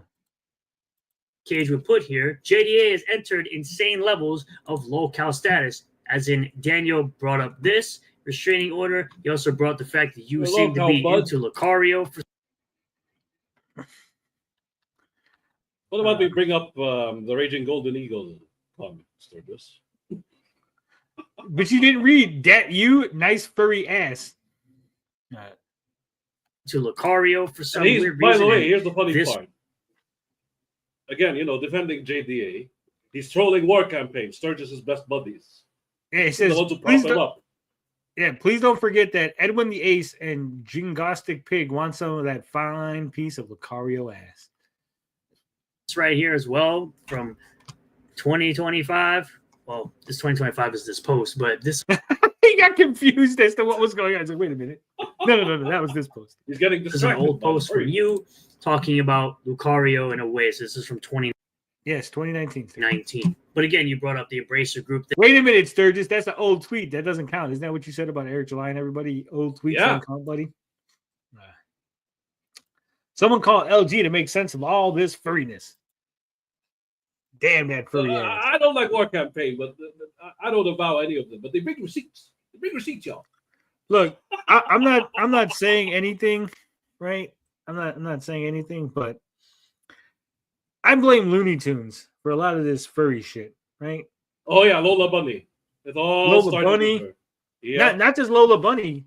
You had Minerva Minx from the Animaniacs. Yes. You had some other. There was a bunch of characters that are like female furry characters. Are like fucking the rodent from that was that Chippendale Rescue Rangers. Gadget. Yeah. Katie says, I don't believe that shit about Elisa at all. I don't know if it's true or not. That's why I said this was fucking Ralph. It's weird. Yeah, it's a weird lore. Big Chungus awakened something in me. Thing. It's like, okay. Hey, just as an aside, I seen something about Boogie. Is that true? I gotta look into that. Like Boogie, like losing his girlfriend. Is that all like a work? Is that all kayfabe? This is news to me. Oh shit! We got breaking news, guys. Oh, we really need to break the breaking news sound effect. Breaking news. Hack the Movie says, waiting for another Uber because Vito Comedy won't pick me up from the airport. Oh, never shit. trust Italians. I got alerted because someone said, CG Frog Tony, he did it again. Tony, did you make the obligatory offer of a buffet when you landed? My Vito strikes Tony. again. Yeah, Vito strikes again. I think it's the name Tony. Tony triggers him. He doesn't want to pick up a Tony from the airport. He must have had a bad experience with a Tony at an airport. Crazy. Not only is that Tony, I'm the main detractor, but that Tony is the one who started it all. Like he left both pillars of detracting. Two of the detracting pillars were left at the airport by the Vito OG. Yeah. It's crazy. Can't keep getting away with this.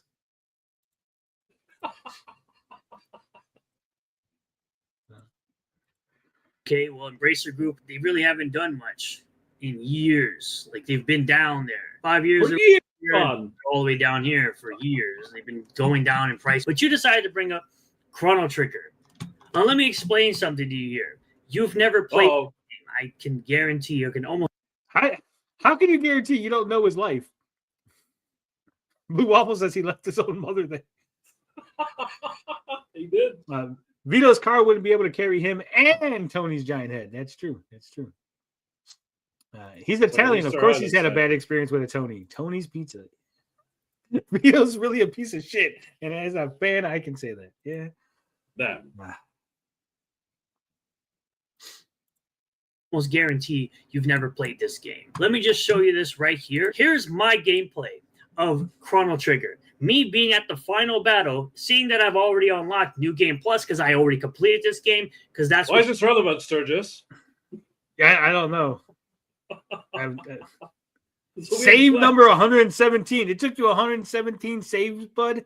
You suck. You bad at the game, bud.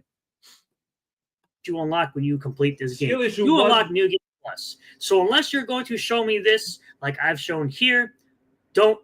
Literally, I could just go to any website and find that screenshot and just like that's my game. Again, I don't know what you're trying to prove. I need you to turn on your fucking Super Nintendo. I don't want the Sony PlayStation version. I want the Super Nintendo original without the cutscenes. I want that version. I want it on original hardware, Sturgis. Not an emulator. On original hardware, NES version of the game. And I want to see the on screen. Good ending. The good ending. Not any ending. The good ending. Make that happen. In fact, if you're so good at the game, I want to see you beat the game with only Chrono when he fights Lavos, right? Because you can get into a battle with Lavos as Chrono by himself and it's a new game plus. You use the bucket at the end of time to transport yourself to the final battle, and you can fight Lavos as just Chrono, and you get a special ending just for that. So I want to see that one, Sturgis. Do that. That's how you know I've played the fucking game, because I can tell you all that shit. Ever talk about the GOAT of the SNES era as far as RPGs. And I love Final Fantasy VI to death. I believe Final Fantasy VI is a masterpiece. It was called Final Fantasy III in America to the SNES, but I will absolutely put this game. Also, there's no on this one. Who the fuck cares? Sturgis. Hey! I care about Final Fantasy III, which is actually Final Fantasy VI. What's up, Jollis? Who cares about Chrono Trigger? Is one of the greatest games of all time, J Bomber. I care. But yeah, also this is just really gay. Above any RPG on the SNES to this day, I will take that to the grave. But I don't know, but I think Secret of Evermore. I know a lot of people don't really like it, but for my money, I think Secret of Evermore is a better game than Final Fantasy 3. Final Fantasy 3, which is actually Final Fantasy 6, right? Don't get me wrong, it's a great fucking game, but I think it's a little slow at the beginning. It picks up when you hit the world of Rune, right? It picks up. But there's a lot of optional shit, a lot of extra stuff, some things that aren't explained too well, right? Yeah, some of the characters, because there's so many characters, they get kind of pushed to the side, right? You don't get a really good explanation. Like Gao, the little like wolf boy, right? You don't really get like a really satisfying story. Realm, he doesn't get a real satisfying story. You don't really know what Shadow's deal is, right? Whereas in Secret of Evermore, which is basically like Secret of Mana in gameplay, but it's about a boy who gets sucked into a magical world, and each of the 4 lands are ruled by other humans that got sucked into that world, and you and your dog go through the different time periods, right? Because like one's like a Roman gladiator Colosseum, one's like caveman time, one's the future. It is just so fucking good, and the story is funny, it's entertaining, it's fast paced, and the gameplay is great. For my money, Secret of Evermore, best RPG on the SNES. Now I sound like a huge fucking nerd. Now, Earthbound is fun. Now, Final Fantasy IV is my favorite, says Beefy. You know what's great? Sex. Making money. Fucking nerd. Having sex. When I was playing those games, J-Bomb, I was a child, okay? I'm glad I wasn't having sex at 8 years old. Shadowrun for me. Final Fantasy X is overrated, and Titus is an annoying brat who needs to shut the fuck up. Yeah, like every shonen protagonist. Yep. I like 9. 9 is like it goes back to like that old school Final Fantasy vibe, right? It's like the end of that era. Final Fantasy 9 is great. Secret of Evermore is amazing to this day. Keone. Dale Keone. But yeah, great game. Great game. But for you to sit up here and bring up this GOAT, where I can tell you've never played an RPG in your entire life. How do you know that? You're just saying things against Sturgis. All he said was gamers. Chrono Trigger. You know what you should have pointed out? The fact that he spelled Chrono Trigger as one word instead of 2. That would have been like a tip-off. But Chrono Trigger had great characters, great story, fun options, and a beautiful and simple battle system. Also, the Chrono Trigger has great fucking sprite work. The sprite work in Chrono Trigger was like at pinnacle. It had that that was that shit. Come on. Fuck. The shit out of SNES where you could like move the world around, right? How's that called? Beefy, you're in the chat. You know what the fuck I'm talking about. When you go flying, the flying effect with the dragon in Secret of Mana had that Mode 7, thank you. Yeah, there you go. Yeah, there was some good Mode 7 in fucking Chrono Trigger. Miss me with that bullshit. But this clown over here, I do love when he likes George Torch Games, who I also see as a grifter who has never posted any gameplay, which this type of person will make me have to start fucking Suikoden. Fantastic. Also, the 2 fucking hidden runes in Suikoden at the very beginning of the game. If you make it to the village, either on your own or with the partner, Again, there's so many like little things in that game that are great. Final Fantasy IX is massively underrated. It really is. Like I said, it's a throwback to older Final Fantasies, but with the new graphics and like a new story and all that. And I think it's really good. Don't overlook 9. Posting gameplay to further expose these clowns who have never played a video game in their entire life, it would seem. He says, again, he didn't say anything in which like you're not exposing him for never playing a game. Timothy says, I love Secret of Mana, but never cared for Chrono Trigger. I was more of a Genesis guy. I love the Phantasy Star and Shining Force series. I didn't have a Genesis. Told this story before. My brother had a Genesis. I had the Super Nintendo. But I got a Game Pro magazine. Okay. And in that Game Pro magazine was a 15-page strategy guide preview. It was like a preview for a strategy guide from Prima for Shining Force. I fell in love with the game from reading that 15-page preview so much that I went out and bought it. Even though I didn't own a Genesis, I bought it and forced my brother to make him let me play his Genesis so I could play that game. And it is fucking great. Shining Force. Fantastic. Then I got the second one. Shining in the Darkness, though, the prequel. It's like a dungeon crawler. It's like completely different. Didn't like it. And then the entire Shining series after 1 and 2, Shining Force 1 and 2, kind of went off the rails. Shining Force Gaiden, which was on the Game Gear, but then it came back. Shining Force 3 was on the Saturn, but they only released the 1 in the US. Like the new ones, like they've never went back to that style of like strategy RPG action. Phantasy Star, for my money, and the first couple of them, not that good. I think they're overrated. I know they were like innovative for the time and stuff, but I think they don't really hold up well. Phantasy Star 4 holds up. 3 sort of. Generations of Doom, it kind of holds up better than the first 2, obviously. But 4 is definitely holds up, and it's fantastic.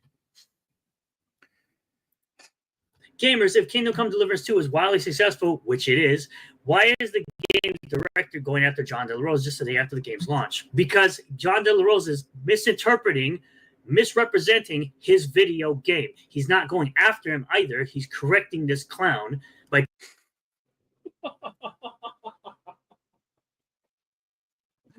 correcting this clown, bud. Shout out to the Golden Sun. Golden Sun, I had on Game Boy. I still think I have the cartridge. It's good. I like it.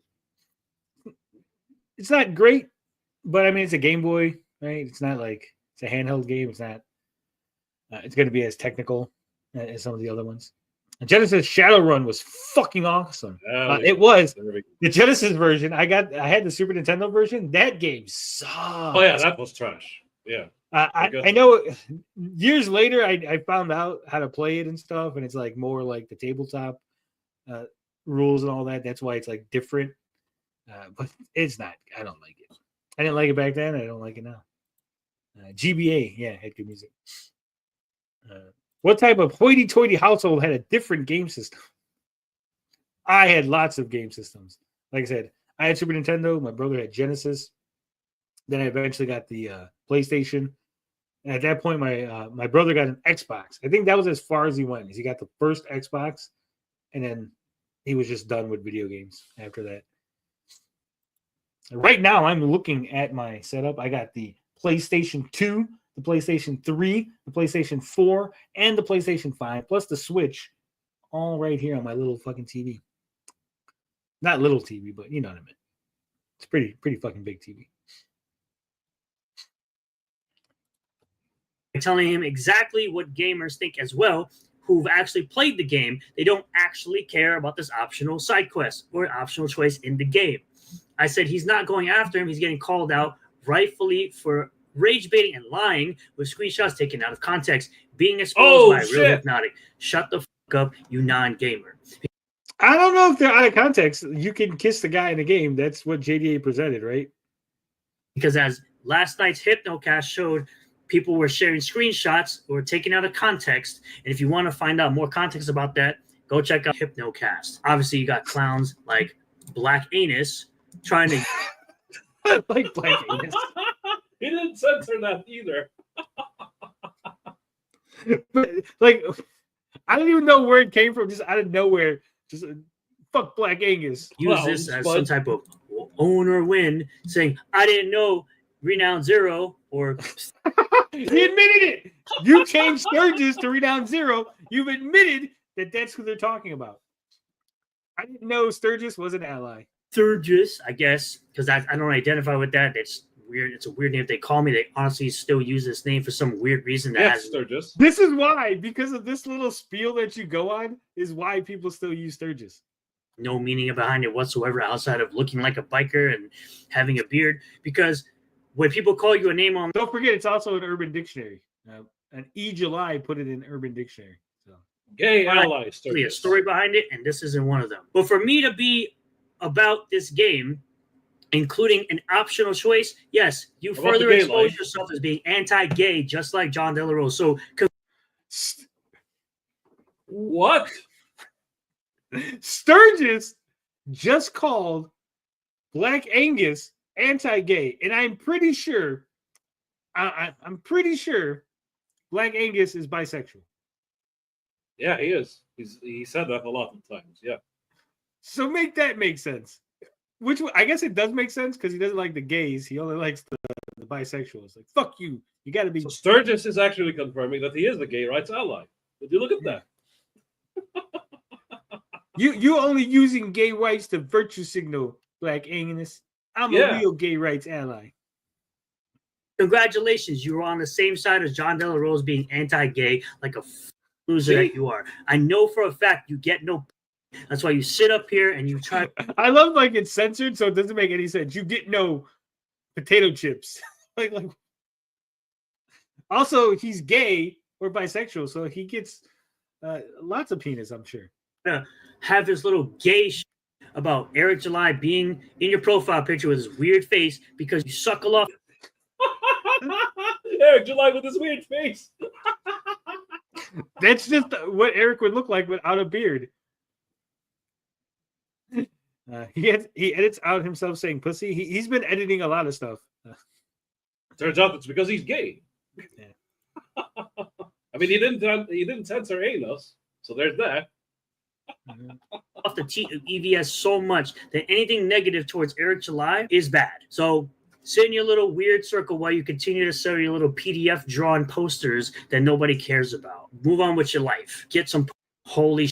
But as I said, this right here comes from Protanga Plays. Go check out his channel. I'll put his link below in the description. Great channel, exposing a bunch of PlayStation fanboys being psychos. So this is from January 23rd for George Torch Games. Says, gamers, Doom the Dark Ages looks based AF. This is exactly the type of game we've been looking for. You don't play video games. I can tell you that right now. How do you know? How do you know, Sturgis? Yeah, like he made a tweet. You don't play video games, bud. Like based on what? This is. You call yourself He George just said Torch this looks Games. fun. You don't play video games. Just like there's a guy called Reforged Gaming who doesn't have gameplay on his channel. And when he does play a game, he gets filtered very easily, just like he got filtered in Ninja Gaiden 2 Black. So this is from January. Sturgis, you don't have to be good at games to play them. I'm good at every game, bud. He got filtered. He tried to play Ninja Gaiden Black and he died, bud. Like, okay, but he played it, right? Like now the qualifier to discuss video games is how good you are at them. Are you the 1987 world champion at Street Fighter, bud? You're not, so you can't talk about Street Fighter or the legacy of the characters, bud. Okay? I don't make the rules. I just work here. Like, calm the fuck down. Like, I don't give a shit how good or bad you are at a game. Yeah. Sandman is right. How is Black Angus anti-gay and gets no pussy? Does not compute. Yeah. January 23rd, skip a little bit ahead. Now January 28th. Gamers, I don't really know why the Doom franchise should feature female characters, but if they're going to be included, at least make them more palatable to the male audience. What do you think? Real gamers don't care about this. We're not. Oh, shit! What? TJ, did he just did Did this Gooner motherfucker just say that he doesn't care about ugly women in video games? That's crazy. I really did. I'm fucking dead. This is I'm not in my world, right? Maybe he's not in the world. He's the one who switched worlds. We're in the right world because we remember Sturgis being pro fucking Gooner shit. And he doesn't. He went to Japan, and when he flew over, there was like a fucking gateway opened, right? And like our Sturgis and their Sturgis. He became gay Sturgis straight after. There's no way. Like, that's not him. That's like some dude pretending to be Sturgis. It's like a Chinese knockoff. They killed Sturgis and replaced him with the Chinese. Who's this Sturgis? Yeah. Sturgis never came back from Japan, did he? I don't think so, man. It's clearly an alien wearing Sturgis skin. Like I'm in we're in one of those fucking movies, right? This is like Invasion of the Body Snatchers. Like, we're making jokes, but this is like fucking real shit. The Hadron Collider switched out Sturgis. Yeah. There's little like I don't even fucking know, man. I don't know. I'm getting scared. They clone Tyrone is real, but it's Sturgis. They clone Sturgis. They cloned Sturgis, yeah. Not giving a shit about what a female character looks like when we're playing Doom, slaying. God damn. What did they do to him over there? I wanted to go to Japan, but if I'm going to come back like this, I don't want to go anymore. I'm not sure, guys. Is it Sturgis will join us on stream after this? Yeah, is this the new NPC update? And the rewire his brain wrong. Yeah.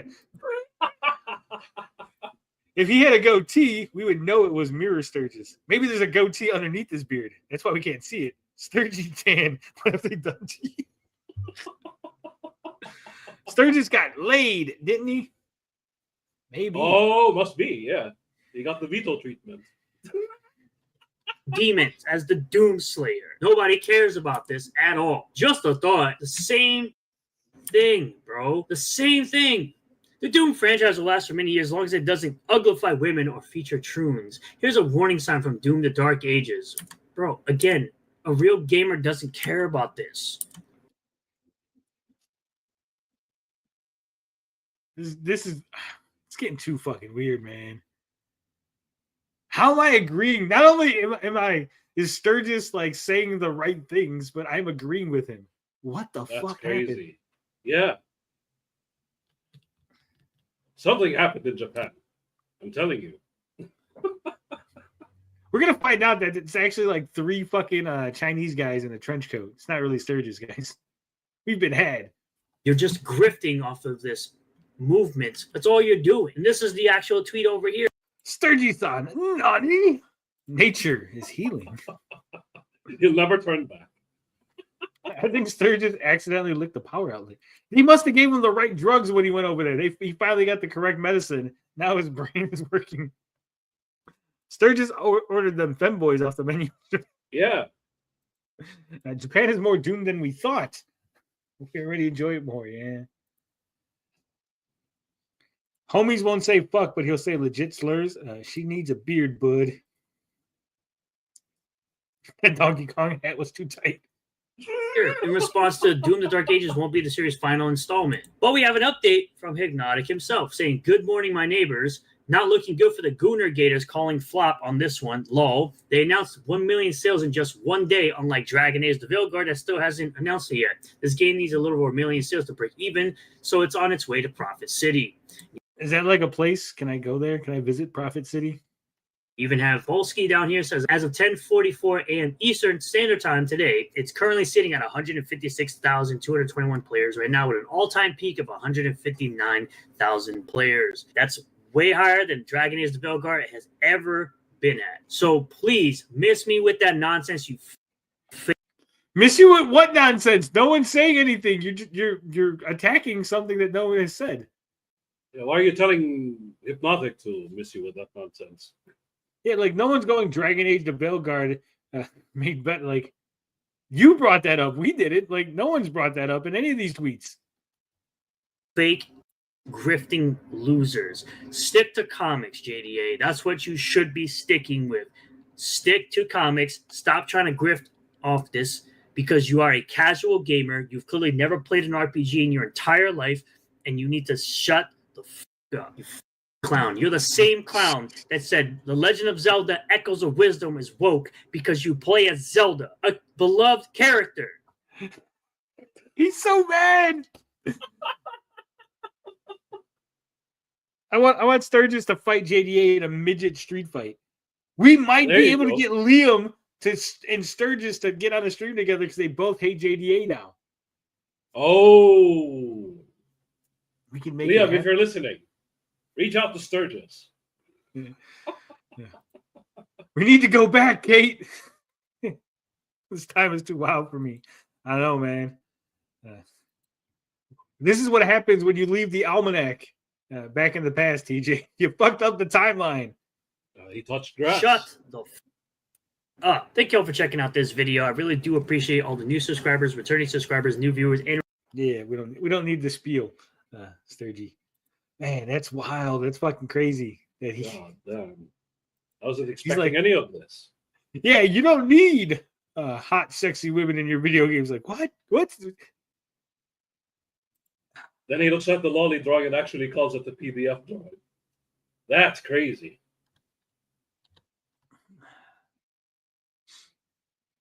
Man, there's got to be. I know there's got to be a video on his channel about like uglifying women in video games. Wasn't there like a controversy not too long ago about like ugly characters in one of the games? He did complain about the Goonergate shit, with Melanie Mac. He complained about Rouge the Bat. Remember that shit? A furry character. Yeah, but but I'm saying like there's something else. Like I want to say like Fable or something, right? Yeah. I'm looking. Fable, Mortal Kombat. He has so many fucking just EVS videos. I'm looking for like an actual video on female game something. God damn, Sturgis. Way too many. Why am I in like 3 thumbnails? Why am I in so many thumbnails? Sturgis, I don't even do shit around here. I just report the news. Now let's see. The shaved head chick, the naughty dog one, right? Oh, that was that one, but he doesn't have a video on it. I'm looking. We're gonna get it. Don't worry. I'm scrolling through, guys. Maybe if I show what I'm scrolling through, that'll help you. Horizon Zero Dawn. Yep. He complained. Yeah, that's what I'm looking for. I'm looking for something like that, like a Horizon Zero Dawn. Stealing assets on Dustborn. No one cares about that. No one cares about Alyssa Mercante. No one. Why the hell is fucking Tizo? Fucking.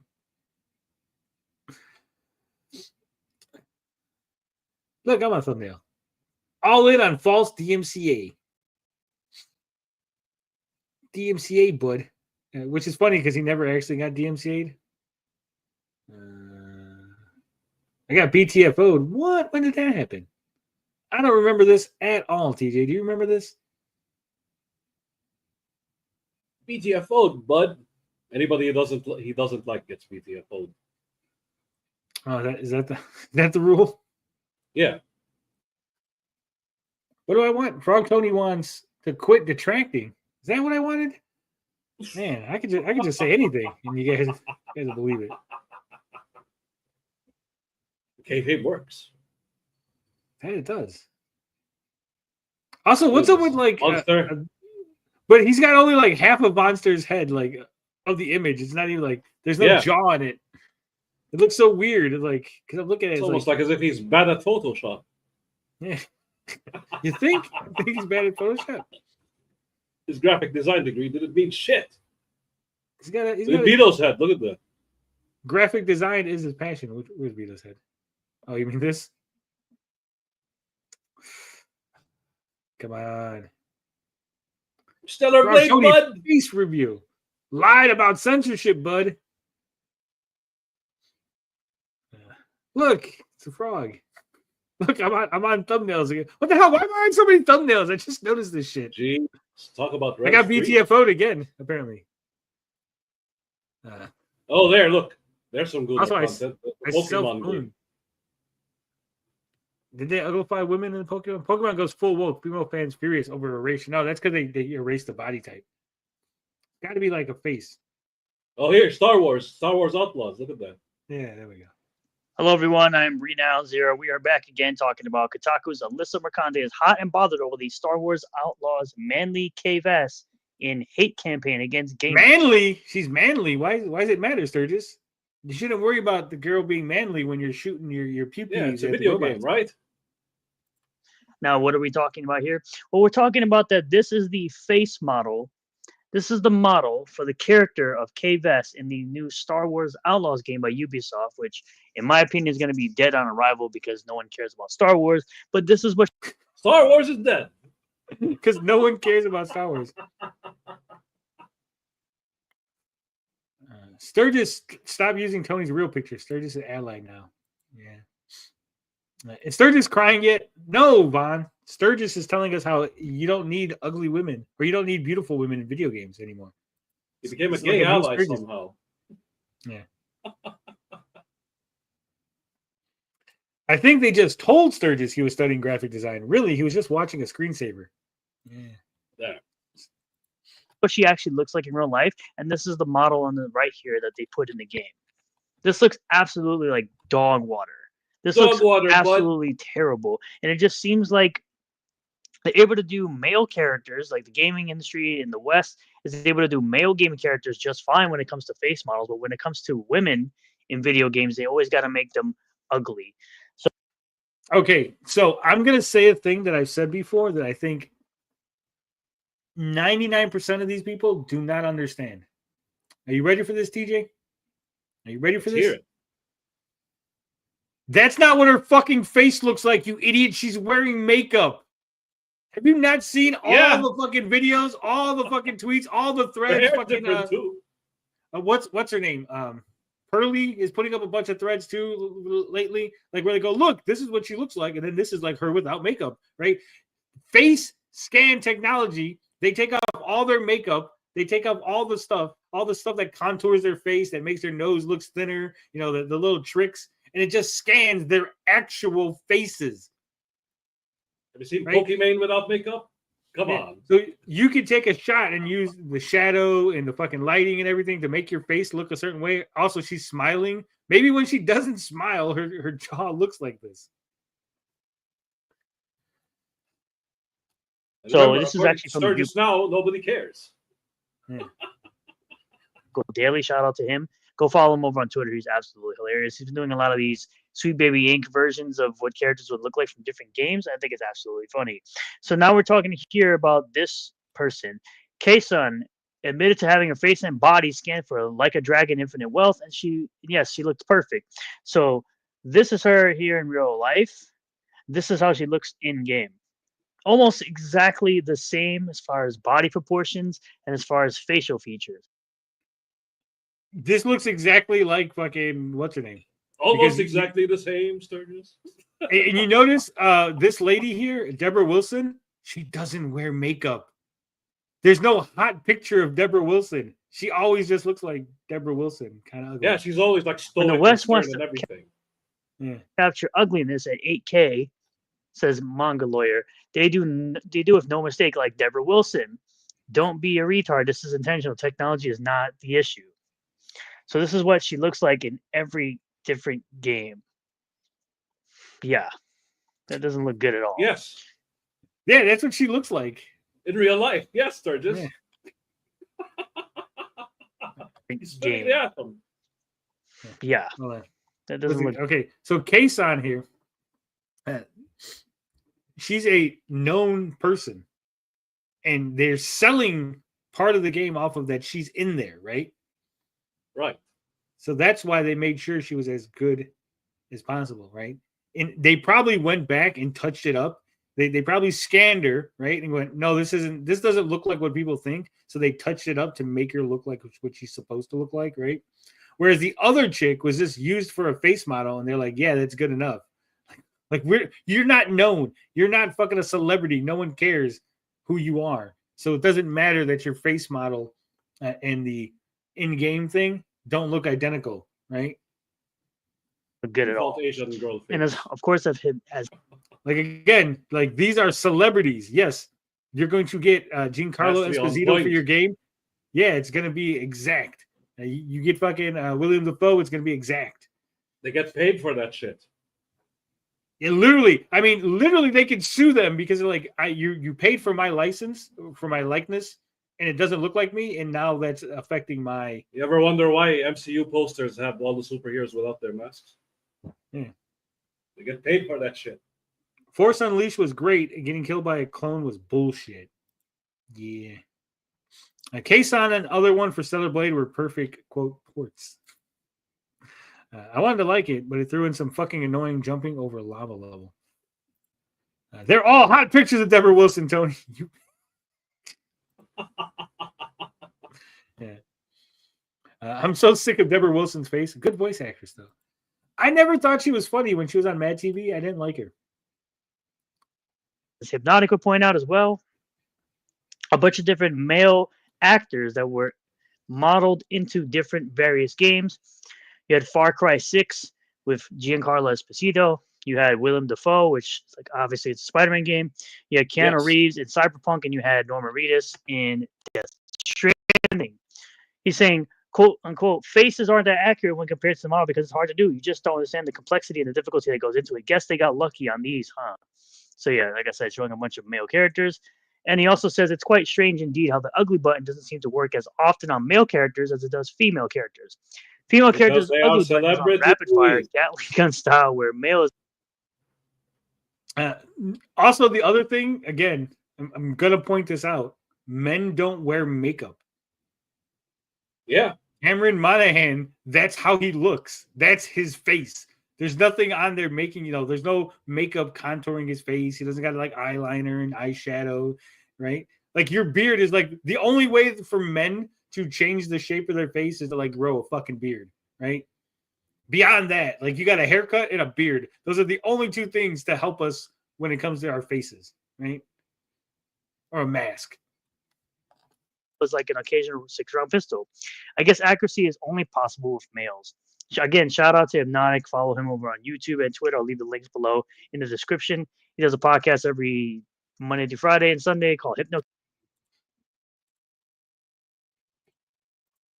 Let me show you this, TJ. Oh. This is Brenda Song in the Quarry. Look who it looks like. It looks exactly like Brenda Song. Huh. Would you look at that? It's almost like certain women who don't wear a lot of makeup, they scan their faces and it looks exactly like them. It looks exactly the same. Yeah. I mean, if you look at Hayden Panettiere from the hell's that game? The one they just made the movie on. Until Dawn. It looks Until just Dawn, like yeah. Hayden Panettiere, right? It looks just like her. Probably again, partially because they paid so much to have her in the game that they made sure it looked just like her. Like the agents, grab them by the neck and tell them, make sure the face is right. So again, I don't understand. Megan Fox, Mortal Kombat, Poor Sturgis. He just that trip to Japan helped him. He should go there more often. You think so? Cast. Get more packages. All these types of things off. So he has Saturday Night Hypnosis on Saturdays. A great YouTube channel. Awesome dude to watch. Let's jump right into this from Phantom Pulse. Again, the model for Star Wars Outlaws right there. Gushing over the new ugly androgynous looking girl boss, Star Wars Outlaws protagonist Kay Vess, Kotaku's Alyssa Mercante. Oh, like Aira? But Kay Vess is the female version of many Star Wars characters, a rogue, a rebel, a scoundrel, and a rapscallion. She could easily step into Han Solo or Cassian Andor's boots. Don't ever put Han... Don't you ever put Han Solo and Cassian Andor in the same sentence, bud. There should be like 3 words at least between each of them. Han Solo anywhere near anything Disney garbage is putting out. Fucking Andor is great. Andor is fucking fantastic. Again, Rogue One I thought had a lot of problems, mainly because you knew how it had to end, and you had a lot of characters that didn't have a lot of backstory or explanations because, again, they were just created to die. But the Andor series itself is fucking fantastic. I'm kind of mad that they went from like we're gonna get 5 seasons of Andor till they cut it down to 3, and then they cut it down again to just 2. Like it's so fucking good. What's his name? I'm mad that we didn't get more of Donnie Yen as a Jedi. Yeah. Who's the bad guy? Not the bad guy, but the guy helping the rebels. How's his name? The guy that was in Thor. He's got that weird fucking European name. TJ, come on, help me out. God damn it! He plays the scientist in Thor. The fuck's his name? It's one of those Norwegians. It's like his entire family tree is in Hollywood for some weird reason. Help us, chat! Damn it! Well, whoever that guy is. Skarsgård. There we Something go. Skarsgård. There we go. Something Skarsgård. He's fantastic. I love him in the fucking movie. My sketchbook says Andor was boring as fuck. I got to episode 2. The first couple episodes are slow, sketchbook, but if you power through and you get to about episode 3 or 4, it starts to pick up. Like when they're in the jail, it really fucking picks up. Skarsgård. Yeah. Everybody's gonna say even George. Stellan Skarsgård. Because of the delay, everyone's gonna start putting Skarsgård in now. Yeah, like we've already moved on. But yeah, fucking Andor is fantastic. There's never going to be a scoundrel, rogue, rebel, or a scallion character anywhere on the caliber of how great Han Solo was written, at least in the original trilogy. Even in the original trilogy, but Han Solo wasn't written that well. He was like in and out of the movie. Like most of Han Solo's Han Solo-ness was like in the like everything else, in the comics and the extended shit, right? Like in the first movie, he's like there, he helps them and he fucks off, and he just comes back. Like, oh shit, Han Solo's back, right? Like the shooting first thing was like the big Han Solo thing, right? Really, what else does he do? Then he just joins the rebels and like fucking sims for Princess Leia. I love you, Han. I know. Well, fuck you then. I hope you turn to fucking carbonite. And Soylo, a Star Wars Soyri, hashtag. Also, what's his name is fucking fantastic. Woody Harrelson in Solo, a Star Wars story.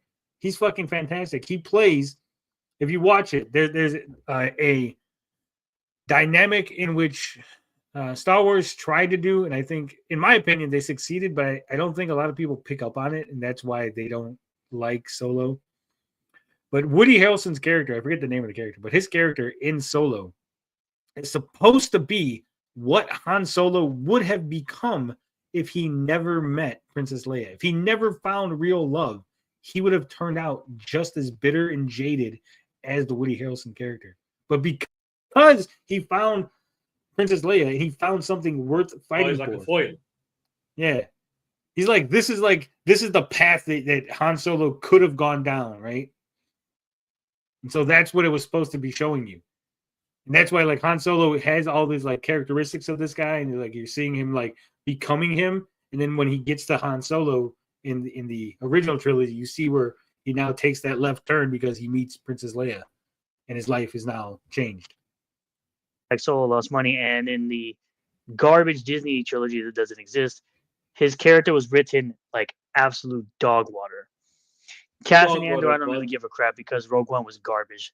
It was a boring ass movie. The only scene that anyone ever talks about in that movie is, of course, the Darth Vader Hall scene. And again, yeah, the Darth Vader Hall scene is good, but I think it's also bad at the same time. And I'll explain that in a minute. Han Solo was mid in the OG movies. Exactly. That's what I'm saying. He became awesome in Empire. Again, it's just a Han shot first, and like they built him up as being a bunch of like they told you how like he's the greatest fucking guy in the galaxy, but like you didn't really see any of this shit. They were just kind of told. Like Boba Fett. Yeah. Lando was a good scoundrel. Yeah, Lando was good. And he was fucking Billy D. He was fucking suave and smooth. Dash Rendar and Talon Karn. How many better scoundrel characters have there been since Han Solo? Vincent Vaga, Clarence Weirley. But yeah. What was I saying? Fuck. Lost my train of thought. Darth Vader scene. The Darth Vader scene. Thank you. It is a great fucking scene. The Darth Vader scene is awesome. The CGI is on point. Everything's good. But it's the worst fucking scene in the movie because it makes no fucking sense in the context of you go from that to the original movies, right? And you go, man, Darth Vader's like doing all this shit. He's fucking killing all these guys. And then the original movie's like, fucking Rogue One, pew, pew, pew, pew. Oh, kind of shit's happening. Darth Vader's fucking going everywhere. He's fucking Super Saiyan Vader. Then you Jason Voorhees, Vader. Yeah, then you watch the next movie, right? So the next movie would be the original movie, and it's like, you're like, what happened to Vader? He got tired between the two movies. when you change tapes, you fucking yeah. So it's like, yeah, it's awesome, but then it makes the other movies like, man, look at the Vader we could have had. That's the Vader we could have had, but this is the Vader we got, right? Like you now make the original Vader look bad because you've made the Rogue One Vader so much fucking cooler, right? So yeah, it's totally out of place. So I think it fucks it all up. Don't forget Kyle Katarn. Vader scene looks cool, but it's grossly inaccurate. Darth Vader wouldn't need to do that. Yeah. Like I said, the fucking the Asian guys in Rogue One. It's like, man, they look cool. They got an interesting backstory about like where are they? protecting a temple and stuff. And everyone just died. They're done. They're gone. At least you He can called find him Donnie Yen playing the same character in Don McFord. Yeah. He's also He blind. called him a green onion. He said scallion, not rapscallion. It's like going from Joel in Last of Us 1 to Part 2. Smart in the first game and stupid in the second. The Solo movie sucked ass because they cast a midget as Han who could only do a passing Han Solo impersonation. So they made him a cuck and made the Game of Thrones bitch the capable one. Yeah, I think that was like the other part was like they kind of like started changing the story. Like the original, he did the fucking whatever run, right?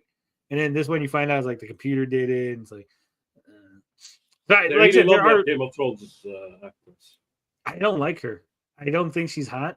I know everyone loves her, and I know she like had that like fucking brain thing, and then like she came back and she was all like fucked up and shit. I know, and then it's terrible. But I never found her very attractive. I think all you fucking nerds just fucking jizzed yourself because she's fucking Daenerys in Game of Thrones. You're like, oh my god, she's Daenerys in Game of Thrones, guys. Like whenever a chick, with, what's his name? Aquaman. No, but whenever there's a That's chick it.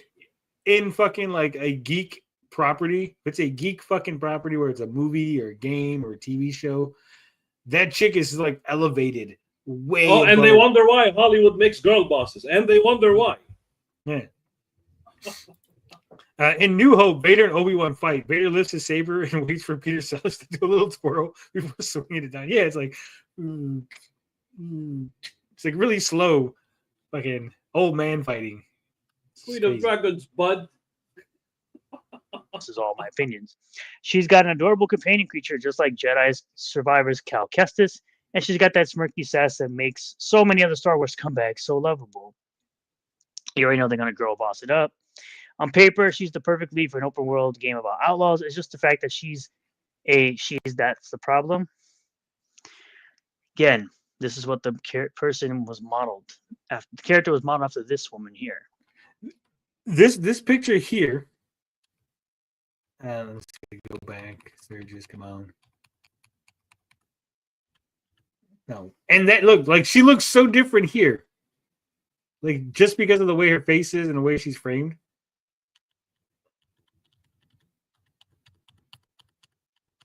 Versus this one, right?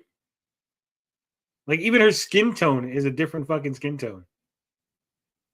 That's what I'm saying. Like camera angles, fucking makeup, and all kind of shit. It'll do wonders. It'll do fucking wonders. This is what the person was modeled after. The character was modeled after this woman here. Kotaku and Alyssa Mercante once again let the mask slip, showing their utter contempt and hatred for games in their latest hate campaign in an article titled, headline, Star Wars Outlaws Backlash proves we need more women protagonists. No. We need more women protagonists that look good. That look beautiful. We need more women protagonists that look good, guys. This is where we see where we at now. Doesn't matter what they look like. See where we're at before. And this is what? 9 months ago. So 9 months ago, Sturgis was like, we need fucking gooning. I mean, for crap's sake, Nintendo just came out with Princess Peach Show. Yes, Geeks is right. It's like Felicia Day in times of old. Like, she is mid. She's not very like hot. I'm not saying she's ugly. I'm not gonna kick Felicia Day out of the bed. At least old Felicia. She's kind of old now. But like before, right? She was all right looking. But they made her seem like she was the hottest fucking thing ever. It was so like, I hate when like women are overrated on their looks. Like, I like women. I like sexy women. But when they're in a geek property, they make them seem like they're fucking so much hotter than they are, and it's just fucking annoying. They desperately tried to make her an action star, Solo movie, and Terminator 5. Yeah, Game of Thrones chick. Lego movie is great, though, says Timothy. That it is. Time. And she looks awesome. She still looks like a beautiful character. Granted, there wasn't a face model used, but the character still looks awesome. And the game was fun. Mercante doesn't claim that the commercial success of the popularity of the game among gamers is why, quote unquote, we need more women protagonists. No, the reason for making that claim is. Oh shit! You know what I just realized, guys? Do you know what he's reading? Do you know what fucking website he's reading? He's reading Fandom Pulse. He's reading JDA's website. 9 months ago, he was on the JDA is great. Look at these articles he got on his website. Fucking train.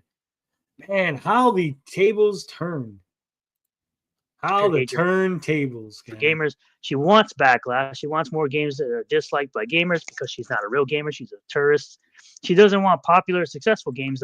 Did she say she's a terrorist? A tourist. Making that claim is pure hatred for gamers. She wants backlash. She wants more games that are disliked by gamers because she's not a real gamer. She's a tourist. She's a tourist. A tourist. So it's like a tourist and a terrorist. A tourist. Makes sense. She doesn't want popular, successful games. The metric is that the games must be disliked and all for the better. And all the better if it advances leftist propaganda. The worm has turned. Terrible. Not surprisingly, Alyssa Mercante gushes over the ugly-looking androgenized K-Vest, despite K-Vest being modeled on beautiful real-life model Humberly Gonzalez. YouTuber Tebow pointed out that the stark contrast between the real-life beauty Humberly Gonzalez and the uglified Star Wars Outlaws protagonist K-Vest in his latest video. Aptly drawing a comparison between the androgenized K-Vest and a male character from The Warriors, he points out how Humberly Gonzalez's soft features have been removed from K-Vest and how K-Vest has been given a more pronounced masculine chin. Though one would have expected Alyssa Mercante to do so, seeing she advocates for more female protagonists, she never wrote an article praising Stellar Blade's Eve. No, she absolutely hates the character of Stellar Blade's Eve because she's a beautiful character and she's not uglified like this character is. So we need hot chicks, not ugly ones. Playing omission is surprising though, considering the popularity of Stellar Blade even before the official release and the beautiful feminine features of Stellar Blade's Eve, which would indicate that Kotaku and Alyssa Mercante's motivation isn't seeing more female protagonists in games, but rather that they are motivated by a burning hatred of gamers, insisting on degrading that which is beautiful and enjoyable about the gaming experience because she's an ugly human being in real life. That's the problem. Damn. Ugly women like her that look like her, leftist women, leftist woke white women that look like her. Damn. You don't want to see characters in games that look better than. Sturgis going hard in the paint, not just ugly women, not just leftist women, ugly woke white women. I'm going to say this. I know I have really bad taste sometimes when it comes to women. I liked Frosk. I thought Frosk was sexy fucking Frosk. I don't think Alyssa Mercante is that bad looking. I like that like trashy look, that like fucking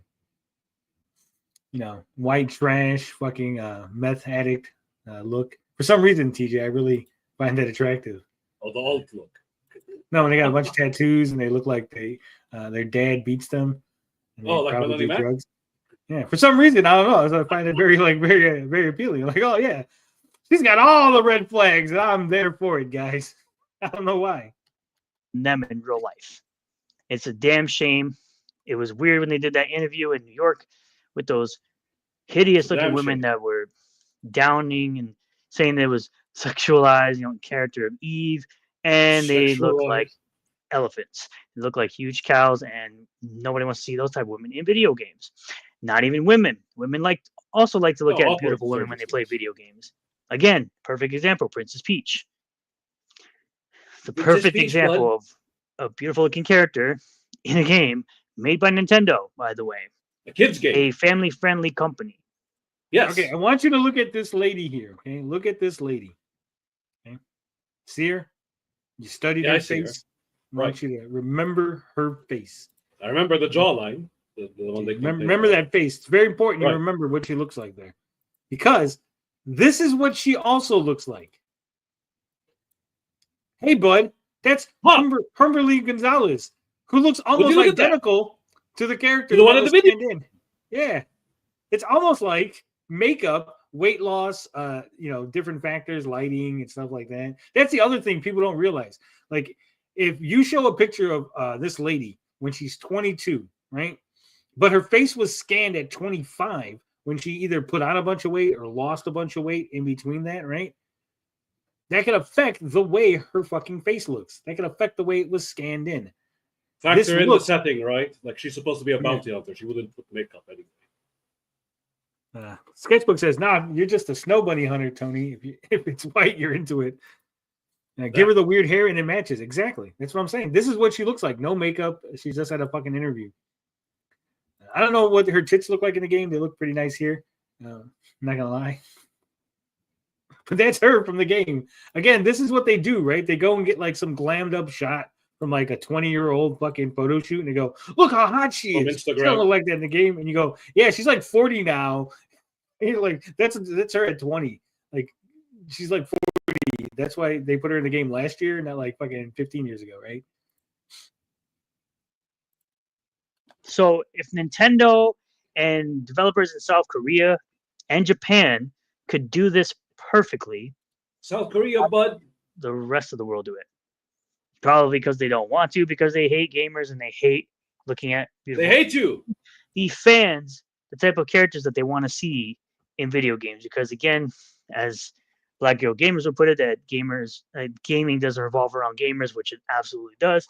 And it seems like we're moving into this era where this is going to be more of the case with these Western gaming studios. Western gaming studios, bud. They relying on ugly. Trump wins presidency. Suddenly, fucking Sturgis like, I don't care what women look like in video games. And gays are optional. Why are you guys mad? Like, one trip to Japan. I pointed out that he's using Phantom Pulse way back when, TJ. Now he would never use it because it's JDA site. Yeah, Sandman is saying like now he's using WDW Pro instead. Yeah. Because JDA is bad. He's a bad guy now. All right, we've been here 2.5 hours. You guys heard the announcement. I'll say it again. Fridays, 1 p.m. Central Standard Time. Every week, you're going to get a solo Frog Tony live stream, podcast, radio. We're not going to interact. I'm not going to interact with the chat. I'm not going to read super chats. You're going to get no ads. It's going to be ad free. First 5 episodes, free for everyone. After that, you have to be a member to watch the live streams, and you have to be a $5.99 member to watch the replays. That's how it's going to be set up. So if you can pay 99 cents and you're there live at 1 p.m., you'll be able to watch it and enjoy it. But if you want to watch those replays, $5.99, right? That's the announcement. It's going to be my show where I talk about things that I'm interested in, things I want to discuss, movies, TV shows. Like I said, every week I'm going to review a comic. This week I'm doing Inglorious Rex. I'm going to talk about my day, talk about my week, talk about how things are going, maybe some life anecdotes. Maybe I'll tell some stories. I got plenty. And we're just going to go from there, right? So frog milk, Tony. I've never had any, George. Never had any. So that's the announcement. The announcement is getting my own show on my own channel, which is weird, but I am. It'll be solo by myself, and it'll be at least an hour for you guys. Oh, so this should be a fun. Joe King job ads. Well, maybe next week, George. Maybe next week. I'm going to start off strong. Hit that Inglorious Rex right off the gate. Let's go. All right, so there it is, guys. That's the announcement. Thank you for watching 2.5 hours. We didn't hit the remove ads, but that's okay because we enjoyed ourselves. Until next time, love, peace, booty grease. We out this bitch.